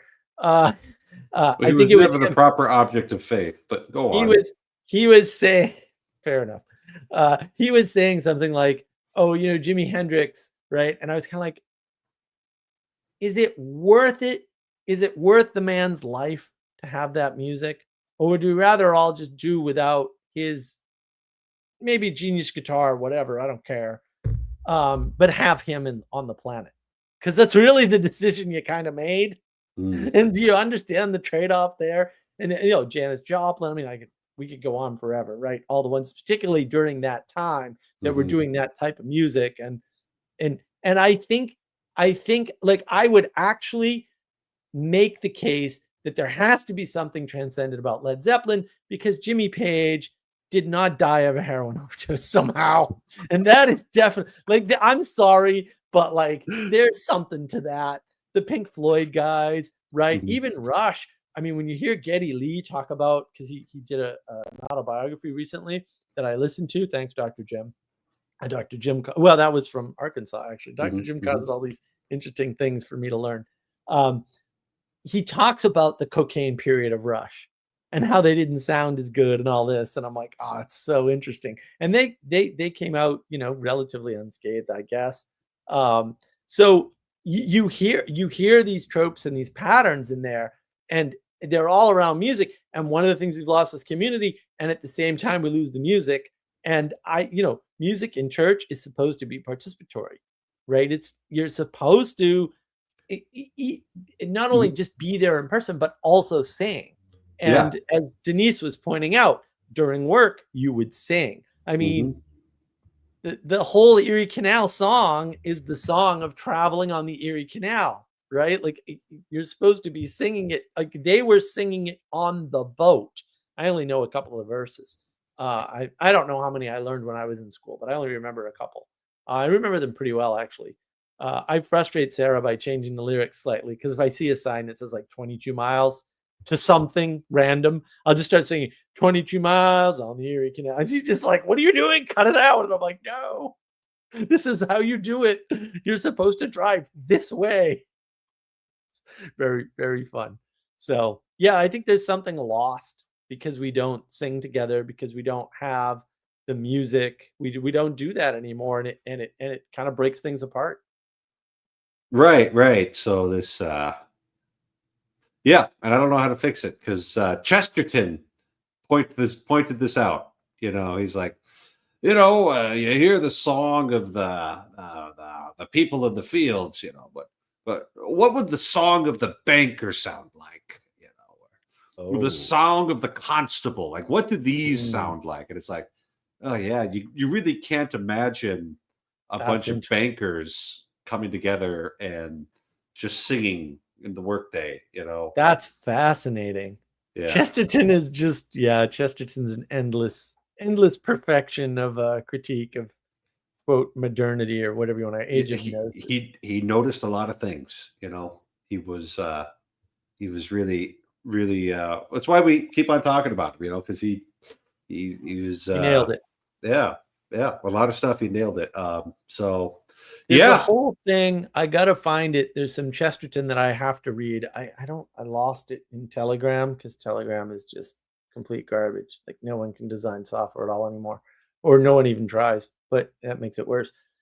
Because I was talking to her, I asked Rachel Fulton Brown about this, the great professor herself. I was like, wait a minute, because when I was over in Ireland, I was like, wait a minute, England doesn't have anything that I would identify as Western values at all. Like they don't have any of the values that I would associate with the West. And then I was like, well, that means Western values aren't Western, they're American, like uniquely. And she was like, yeah, Chesterton, I already noticed that. Read this. And I was like, and I started to read some of it. She had posted it like on the top, but I wanted to like get a better copy of the whole thing and not have to read it on my phone or, whatever. But I got to go back and find it. So I was like, damn, of course, Chesterton got there first, that bastard. Well, he's older than you. Like, don't be too hard on yourself. No, I'm mad at him. Like, I had this. You took this away from me in the past. How dare you? Time's very fluid, Father. Very fluid time. I suppose. Yeah, and I think the church is going to have to be the only ones holding on to it, because the priests are just like, like I don't know any priest who's not like, I want everybody in the church to sing. Please fix this. We can. Well, it's like, listen, man, I'm dealing with these stoic German farmers. It's like, it's hard work getting them to sing. They got to do it. I understand. I'm right there with you. Like, there'll be like no as my mom says, no lean on me. My goodness, I'm still traumatized. I'm not going to recover from this lean on me BS. Just thinking about it, like, I think my heart's going to explode now. And I hope it gives you just a little bit of an appreciation for what I have to do sometimes. It's like, this is the raw material that we're working with here. Like, You got a long ways to go in some of these places. Just a little patience goes a long way. Modify canon law. We can have this whole idea of priestly malpractice. We can straighten out a few of these things in a few of these areas. And Any bishop who wanted to do something about this, he's got the tools. He's got the tools. We've got to hold a bishops' conference and explain to them that there is spiritual malpractice in some of these priests, and you got to deal with it. And also, everyone needs to sing all the time, or else. None of this, like, don't import this Protestant, like, we're going to bring a guitar into the church nonsense. That is definitely spiritual malpractice right there. And how anybody does not understand this is still, it's beyond me. Like, you listen to a guitar, you really don't think like angels. I listen to a harp, I listen to a pipe organ, I listen to, a beautiful choir. I think angels. It's not that hard. This is not happening with drums and guitars. I'm sorry. I'm not saying they're bad. You're going to pry the Led Zeppelin out of my cold dead hands if you could manage that, which I doubt, because I'm going to have like Egyptian level curses on all of that stuff. But like, seriously, there's a time and a place, and it ain't the church. Okay. It ain't any kind of church ever. Right. I'm sorry. But like, this should be obvious. Like, I don't get it. It's always been obvious to me. Thank goodness, Father. Okay. Not always. Since about my second year of seminary. Fair. Okay. Yeah. That's fair. Yeah. That's fair. Since my proper priestly formation. That's fair. Yeah. I was in the good. worship team in high school, but that's what I was given. So yeah. The worship team. Have you been to a Protestant wedding? Oh my goodness. It's such a train wreck. I have. Now, this was a pretty low Protestant wedding. It was interesting, right? Because they got a Missouri Synod Lutheran. No, like in terms of liturgy, that's usually a good sign. And he did like a fairly traditional ceremony, but without any music. So it was a bit of a mix, but I didn't like hate it the way I've hated other weddings. So, and it was my cousin's wedding, and she's not Catholic, and neither was her spouse. So, there was the church permits people to get married outside of the Catholic Church. It's a natural human reality elevated to the level of a sacrament. So we got to let people do it, even if I understand. Yeah, that's a hard one.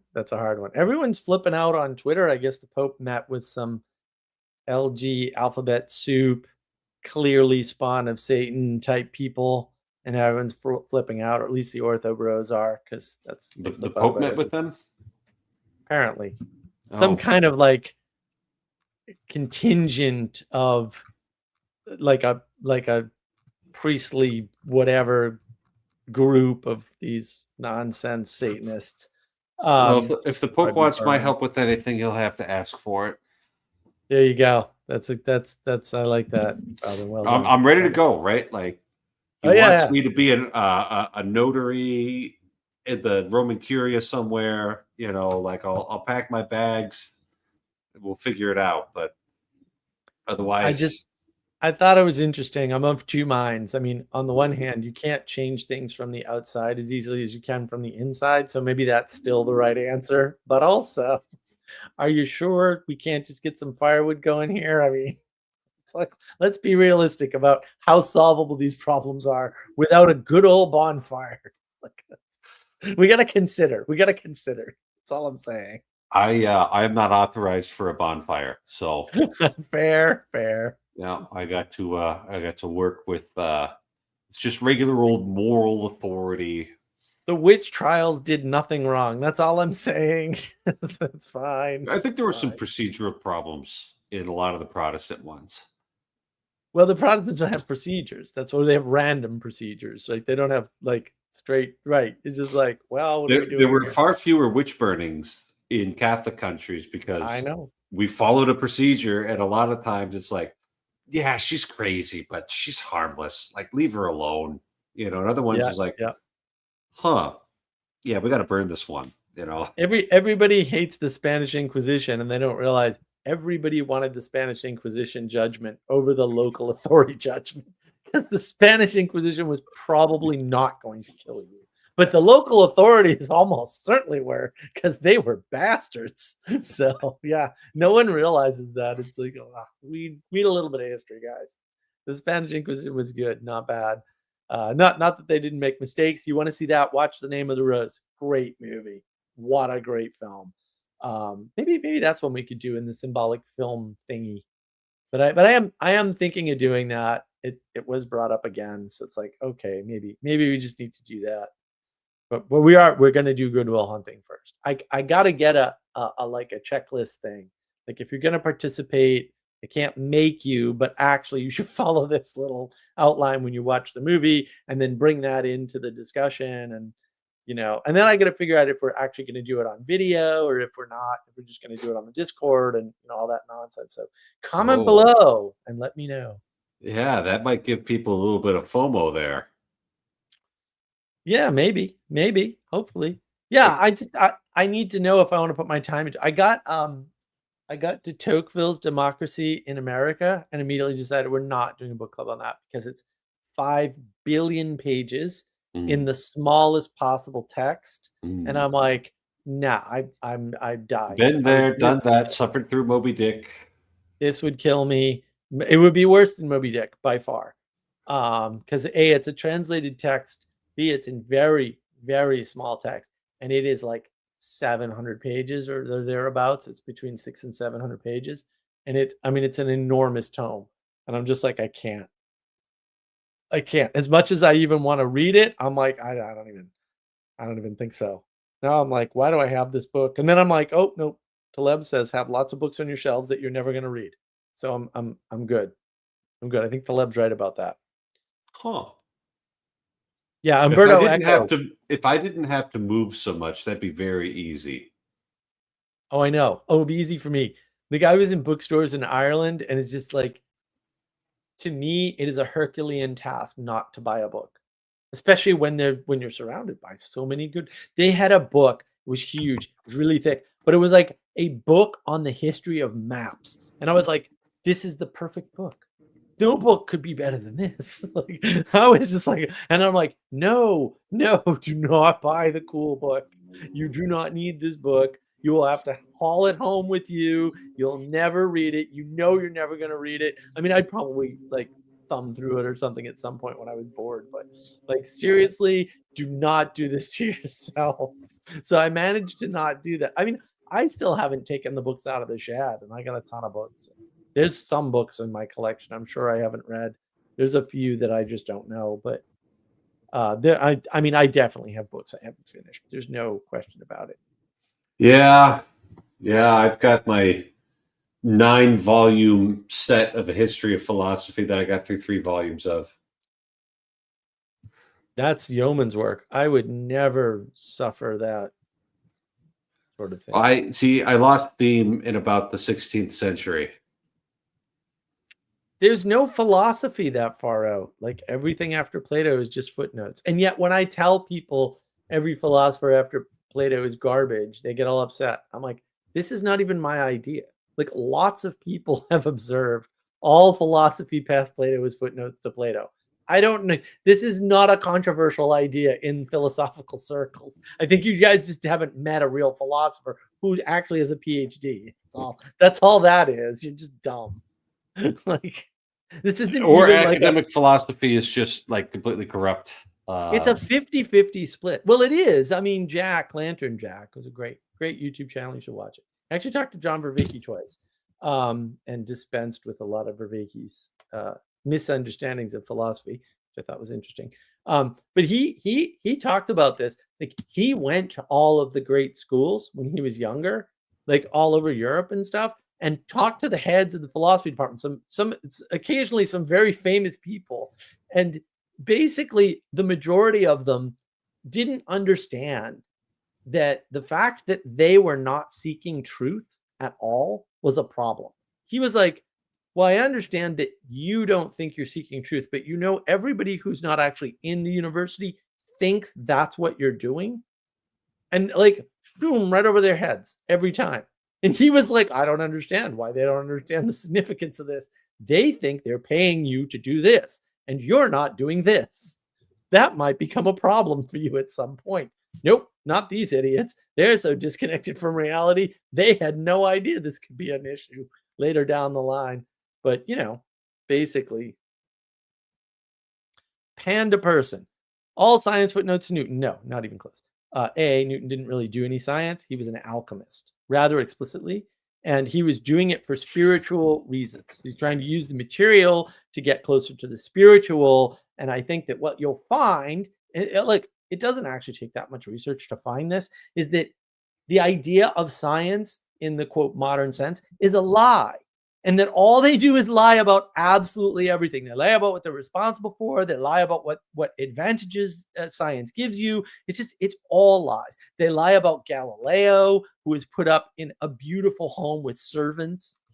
Like, they imprisoned Galileo in a gorgeous Italian mansion with servants, huh? Oh yeah. Like sign my ass up for prison, bro. Like, please, Pope, please put me in prison. If that's prison, I'm all in. I want more of that because I ain't never lived that well before, and I'm all for it. I'm here. Like, I will blaspheme the science all over the place if it'll get me in a beautiful Italian villa with servants. Like, I'm in, with paid food and a stipend. And like, these guys and their ridiculous tale of like, poor Galileo. It's like, are you high on something? Like, listen.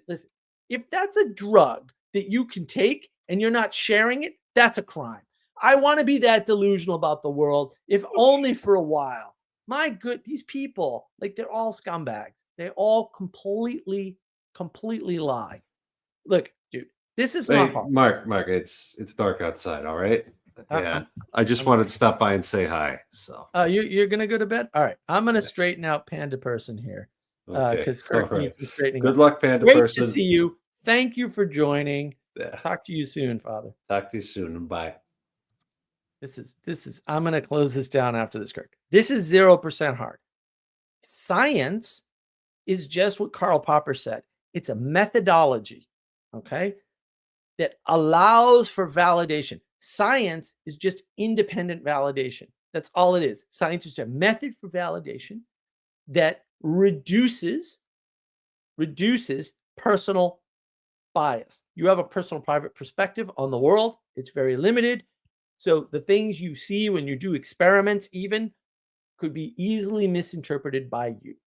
So what you need to do is you need to be very careful about your experiment, write it down, and have it reproduced by somebody who is not you. That's why the replication crisis is actually a big deal, right? Because technically, if no one's replicated your study or findings, they aren't valid science. And that's actually really important, because if science is not validation, nobody knows what it is. I'll guarantee you that. And the interesting thing to me, Kirk, is I actually learned all this in school, and the people who are younger than me did not. It's very interesting. I find that fascinating.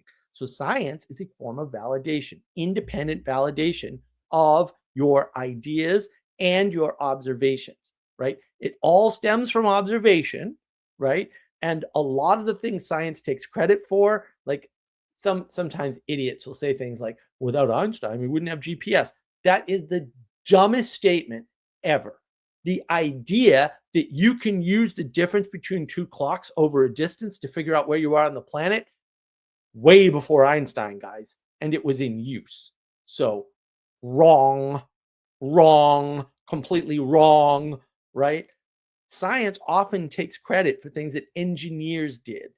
And engineers do things, and then science figures out how it works, because science is based on observation.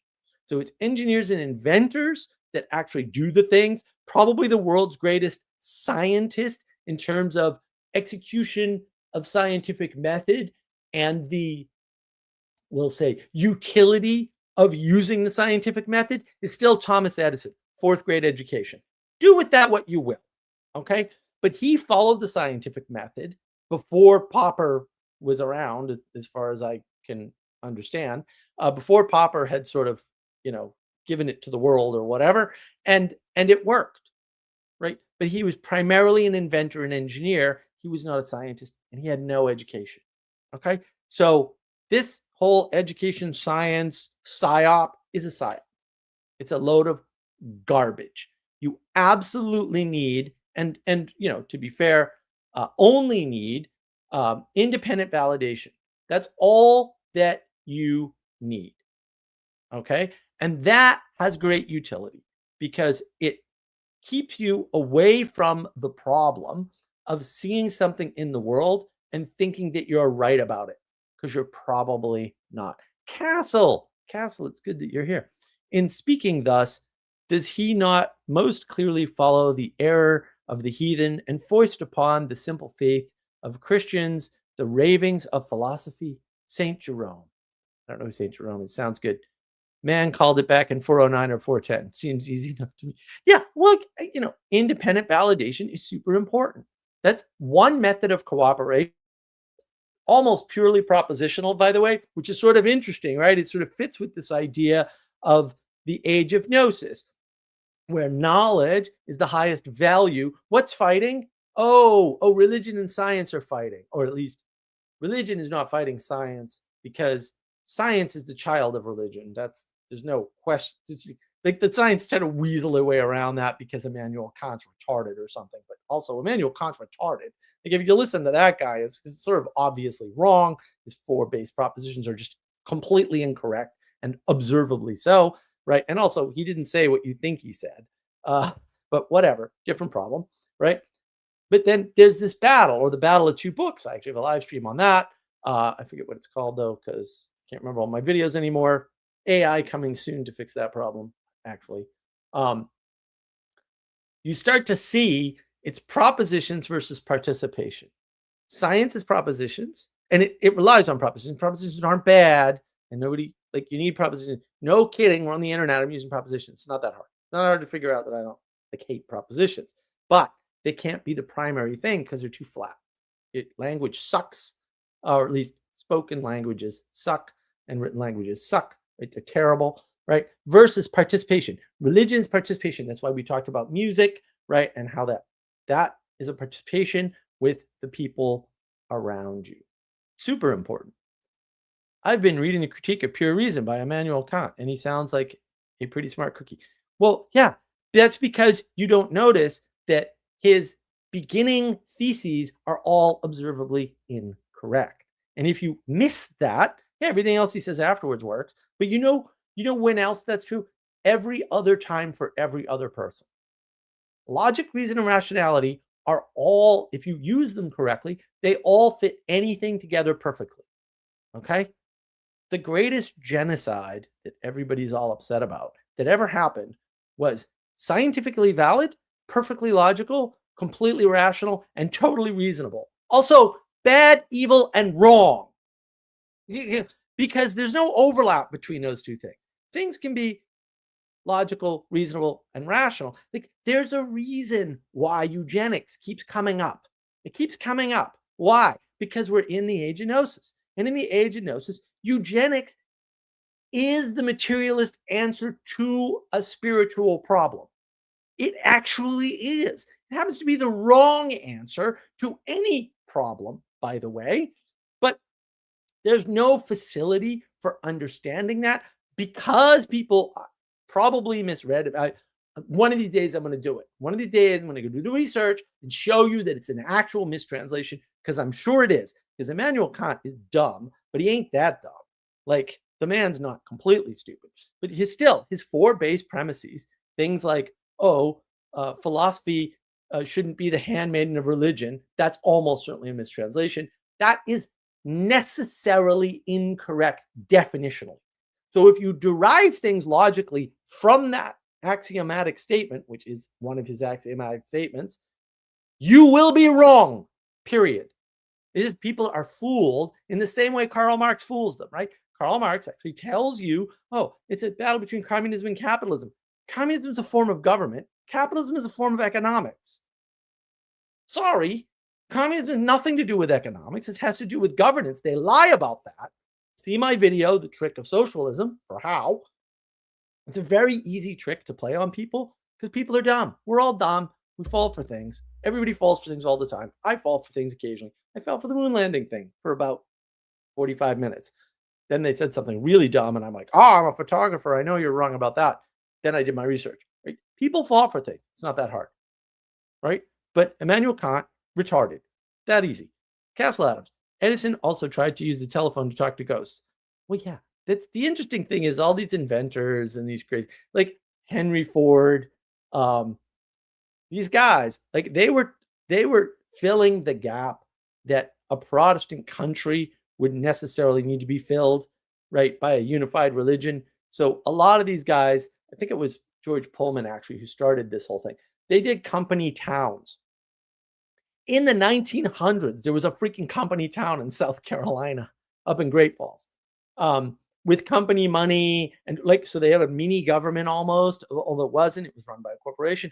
See, these are very recent experiments in the United States that were still going on in the early 1900s, like right up until maybe the second act of the Great War. Yeah, I think they had company towns in the United States in the 1940s, right? And so these experiments where guys like Ford would be like, no, everybody has to get together and you know, you have to buy cars from us to support the industry and stuff like that, right? Although he was the best payer of unskilled labor in the world, and the unions wrecked his business because unions are evil, just to let you know, except in mining. I'll give an exception for mining. Every other industry does not need a union. Unions are evil. So these guys had these wacky ideas. Look up Kellogg, Battle Creek, Michigan, history of Post and Kellogg and those guys. These guys are nut jobs because they were trying to draw together too much in a scientific or propositional, because those are the same, framework. It didn't work. It didn't work then. It ain't going to work now. Those problems are still there because we haven't fixed them because they're all caused by the loss of Christendom. Period. End of statement. This is actually not that hard to trace. A number of people on the Market Wisdom Discord server have sort of done their own research and figured out, oh yeah, this is pretty clear actually. It's the collapse of a unified religion through things like song, as I discussed earlier in the live stream, that causes these things, these vacuums that get filled by things like corporations. Very, very bad stuff. Castle, we need to catch up at some point. Feel free to jump in if you want, but I do have to wind it down. So Kirk, I hope this is clear. I understand why anybody, literally anybody, could be easily fooled by the likes of Karl Marx, because he's a very persuasive writer, or Immanuel Kant, or Heidegger, who, you know, became a Nazi after all. Like, it should be a good hint that your philosophy sucks. Like Rousseau, like, obviously his philosophy is a bad idea. Look at what happened when he lived that way. This is 0% hard, right? Like 0%. And, you know, maybe the same is true to some extent for Socrates and Plato and Aristotle. We don't actually know, but it doesn't look that way, right? And what did they talk about? You have to be in the gym to do philosophy. Why would that be true? Because philosophy has nothing to do with propositions and everything to do with experience and participation. Just flat out how it is. So that should be a hint. It's not like what I'm telling you is derived from my own brain or anything. The formulations of how to communicate it are. And I've got more, like the next two videos are coming out, or at least the next video, I think. Yeah, the next video that's coming out is like this. The one after that, what did I record today? I can hardly remember. Might be less like that. But like, I'm trying to give you tools for putting things together better, right? In an easy way that most people can actually do, instead of conspiracy theory, because that's what you get otherwise, right? When you get bad systems, you just end up, oh, the system didn't work. It didn't count for these things. It must be a conspiracy. It can't be that your system's wrong. No, it's got to be a conspiracy. There's an exception because the shadow government or the ancient aliens or, you know, whatever the hell it is this week, the underground worms, I don't know. Could be anything. You know, they're the ones that made the system wrong. The system was perfect, right? Like, this is the same pattern. It's a very old pattern, by the way. It's a very common pattern. It's a hard pattern to get out of because we're all dumb. We're all Muppets. We're all Muppets. The thing you have to consider is this.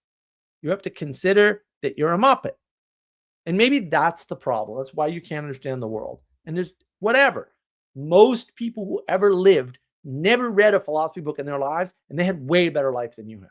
That might be a hint that maybe philosophy is for a very small number of people, just not you. Almost certainly not you. And that's where people get messed up. Because in this individualism and equality doctrine, we think we can do whatever we want. Okay.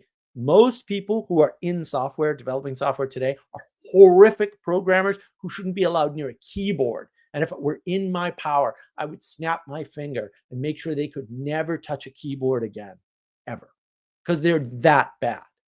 They're wrecking everything. Don't even get me started on all the things that stopped working this week magically for no reason. I can't even pay my credit card correctly because they changed something. I don't even know what I'm like, how did you introduce this set of bugs? What is going on here? That's the problem. That's the problem. Most people haven't read much science either, right? Does that mean most people shouldn't look into science? Yes, it does. Most people shouldn't look into software engineering either. I just said it. Like, why? Because it won't do them any good. And they can't understand it anyway. And even if they could, who cares? I went over this with Jacob once, right? I basically pointed out to him, yeah, so what? Twitter open sources their freaking algorithm. Even I, who am an actual expert with freaking algorithms, I got all the books right there. Well, not all of them, but I've got a good number of books right there. The others are in the shed. But I have about probably half of them actually are actually out right here on algorithms and how to do them. And Tenenbaum's not out there. That's in the shed. Yeah, Tenenbaum's not on the shelf. It's in the shed. But whatever. I have those books. I've read them all, by the way. Not all the networking books. Those are reference books. The Stevens books are reference books. But I've read a good amount of Stevens. I have them all. Even I don't know what I would do with the open source Twitter algorithm. Like, what's that going to tell me? Is that actually going to tell me anything about how to do better posts on Twitter? No, it actually will not. And I know that it will not. And I know why it will not, because I've written algorithms like that. I know how they work. I have whole books on them. Like, I've written recommender algorithms. There's a wonderful book. Before I look, let me see if I can remember the name. It's called Collective Intelligence. Does that sound familiar? Yeah, John Vervaeke kind of talks about that. Well, guess what?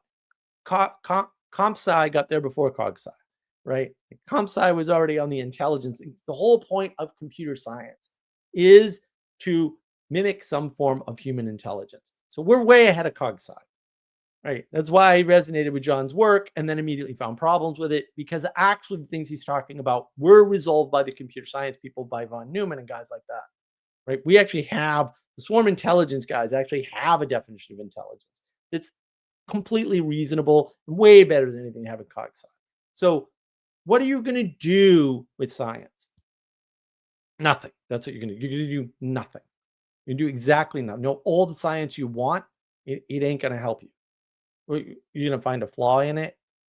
Are you going to be able to validate any of it? They have a replication crisis. The scientists themselves got blindsided by their own stupid system not working. It's not like you're talking about Wittgenstein hacking idea of spontaneous order of knowledge. No, there's no spontaneous order of knowledge. Wittgenstein's retarded. These guys are all retarded. Okay, just assume if they're past Plato, they're retarded, and that's their problem. They didn't understand Plato, tried to fix it. There's no fixing it. It was already correct, right? Most people can afford to be ignorant because of systems of trust. No, most people can afford to be ignorant because the things you need to know about how to operate in the world are not contained in books and cannot be put in books. It's that simple. How do I know that? Because for most of human history, we didn't have books, and not having books, we built all the things we have. So logically, it couldn't be true that propositions are important to even technology itself. All the technology you have and all the technology you see was not built as a result of the scientific method or books. Sorry, that didn't happen. And I know enough of the history where if you just name something, I can tell you how that didn't happen because I know how it actually did happen. So it's just obviously logically inconsistent to believe that books are even required for any of this.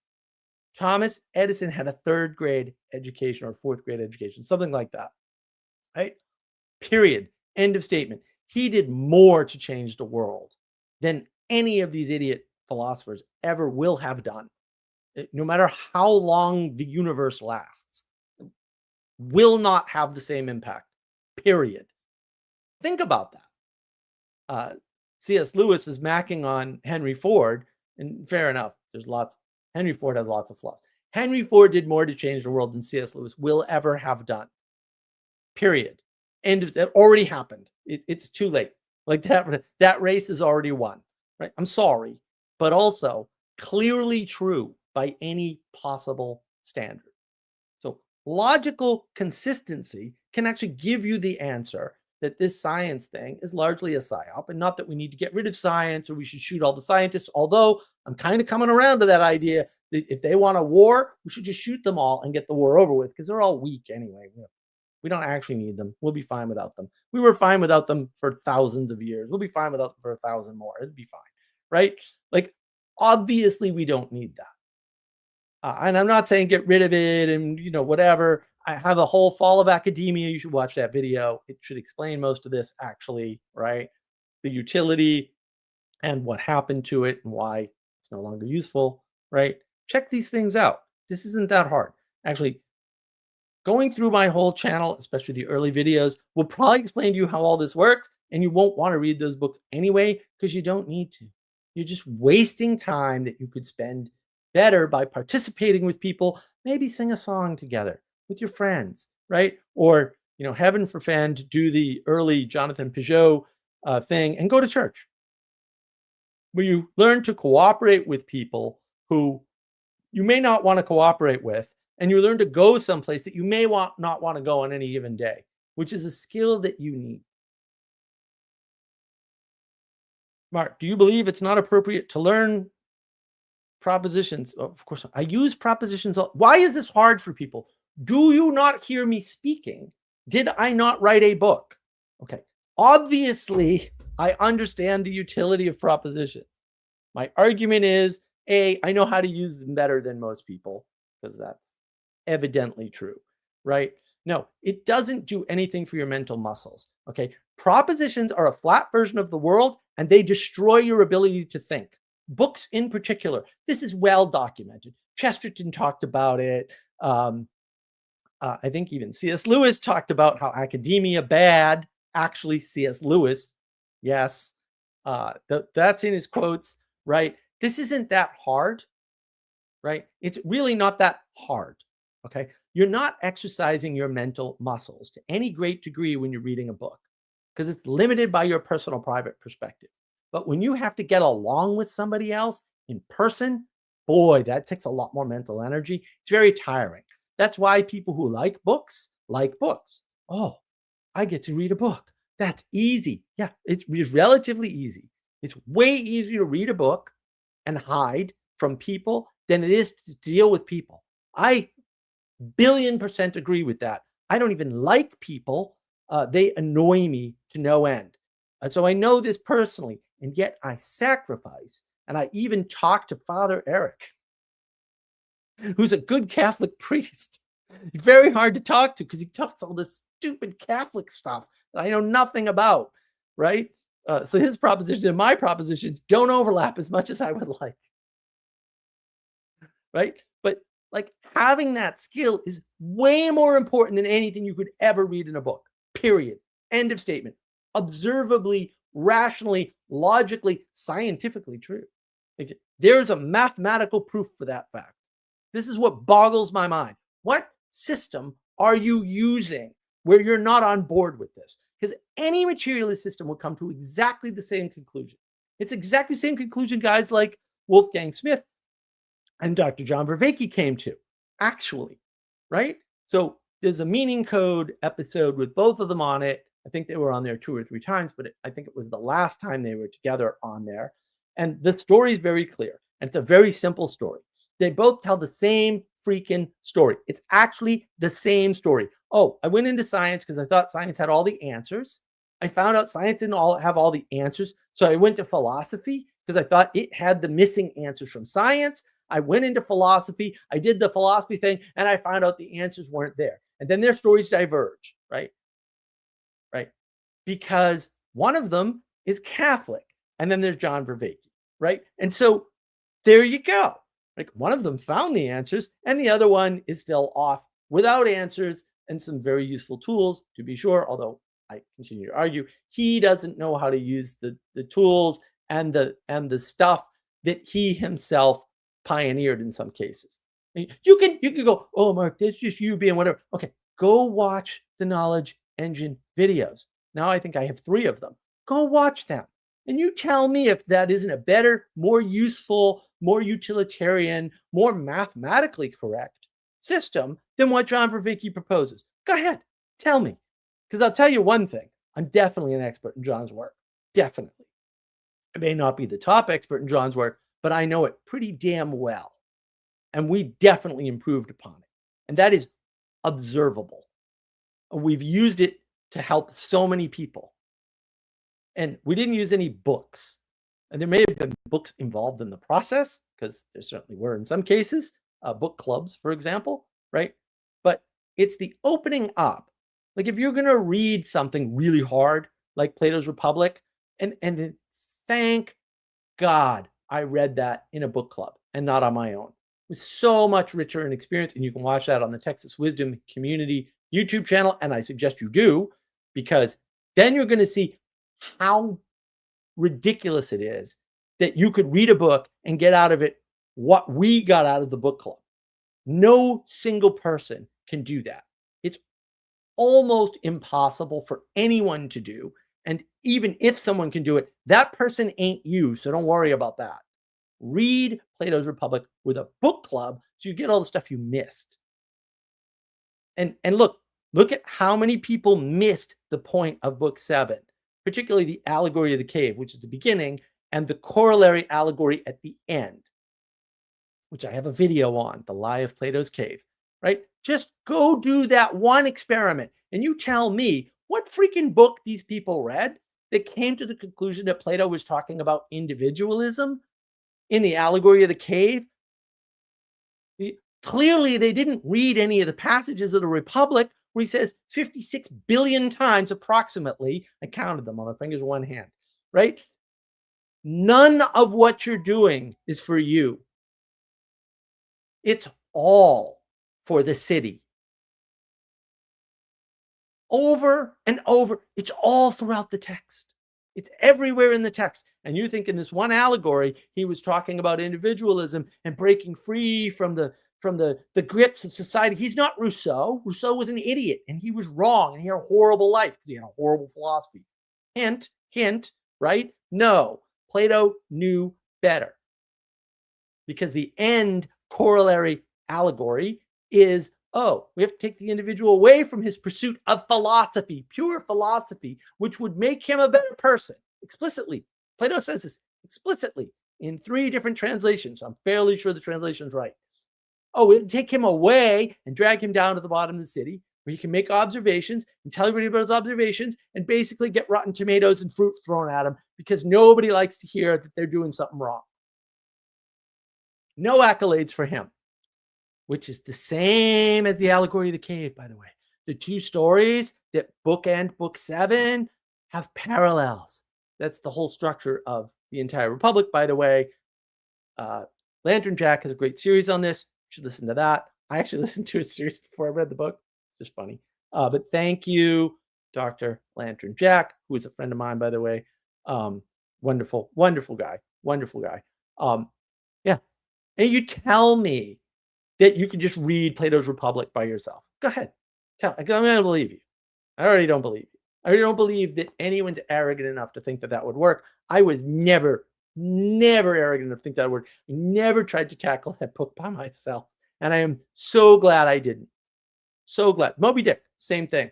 Me tackling Moby Dick by myself. That's on Father Eric's channel. You can watch that book club. So glad I didn't do it. So glad I didn't do it. Language of Creation by Mathieu Pajot. So, I mean, I did read it initially on my own. I'm so glad we did the book club. 40 parts. It's a bear, but I think you'll get so much more out of the book if you watch the book club. So, no, I don't think your personal interaction with a book is worth a damn. I think, in fact, all it's going to do is increase your personal bias and completely destroy your brain and make you arrogant. No, you certainly can't tackle Don Quixote. No, I would not read that by myself. I wouldn't read it, or well, why are you reading these books? Why can't you go out with your friends? Well, go pick up a girl. Like, what are you doing? People pick up girls without ever reading a book at all, and they have lovely families and happy lives. What's wrong with that? Be an adult. Adults don't sit around reading books. They take responsibility for things. That's what adults do, right? They take responsibility for things. That's part of adulting. They understand their role in the hierarchy. Maybe I'm not going to be a top philosopher or scientist. I won't try to do that. I won't waste my time with that. I'm at this point of the hierarchy. And maybe I'll move up or down the hierarchy, right? Maybe moving down would actually be better for me because I'll have less stress. True story, bro. Adults understand priority, what's important, and when does it change, right? Adults do the thing. Whatever the thing is, they do that. And adults have consistency. They show up. They show up and they do the thing. That's really the point of my live stream. Maybe I'll publish that as a chart on the Mark of Wisdom website. That's not a bad idea. I'll have to get Sarah involved in this. It's someone who's probably on the spectrum. Who cares, dude? Don't identify on the spectrum. Just go out and do things. Stop. Ignore all these diagnoses. They're not good for you. I find big ideas therapy. They're not. You find them therapeutic. They're making you worse. I've just proven that over and over again. Social interaction. Maybe I need to change. Yes, you need to change your mindset. Do you know how you fix being on the spectrum? You just socially interact over and over again. And it turns out, but maybe it will never go away, but it will at least get better. But you know what makes it worse? Reading, for sure. Books are not your friends, but they are sure as hell your enemy. Read them carefully and with lots of people. And keep in mind the most important thing and the point of the channel, which is why I did adulting today. Make sure you listen to the monologue, Kirk. Really. The world needs you, so be better. Right? If you want the world to be better, you have to be better. You're not going to get better reading books. Don't waste your time. But do have a lovely week. It's the 14th.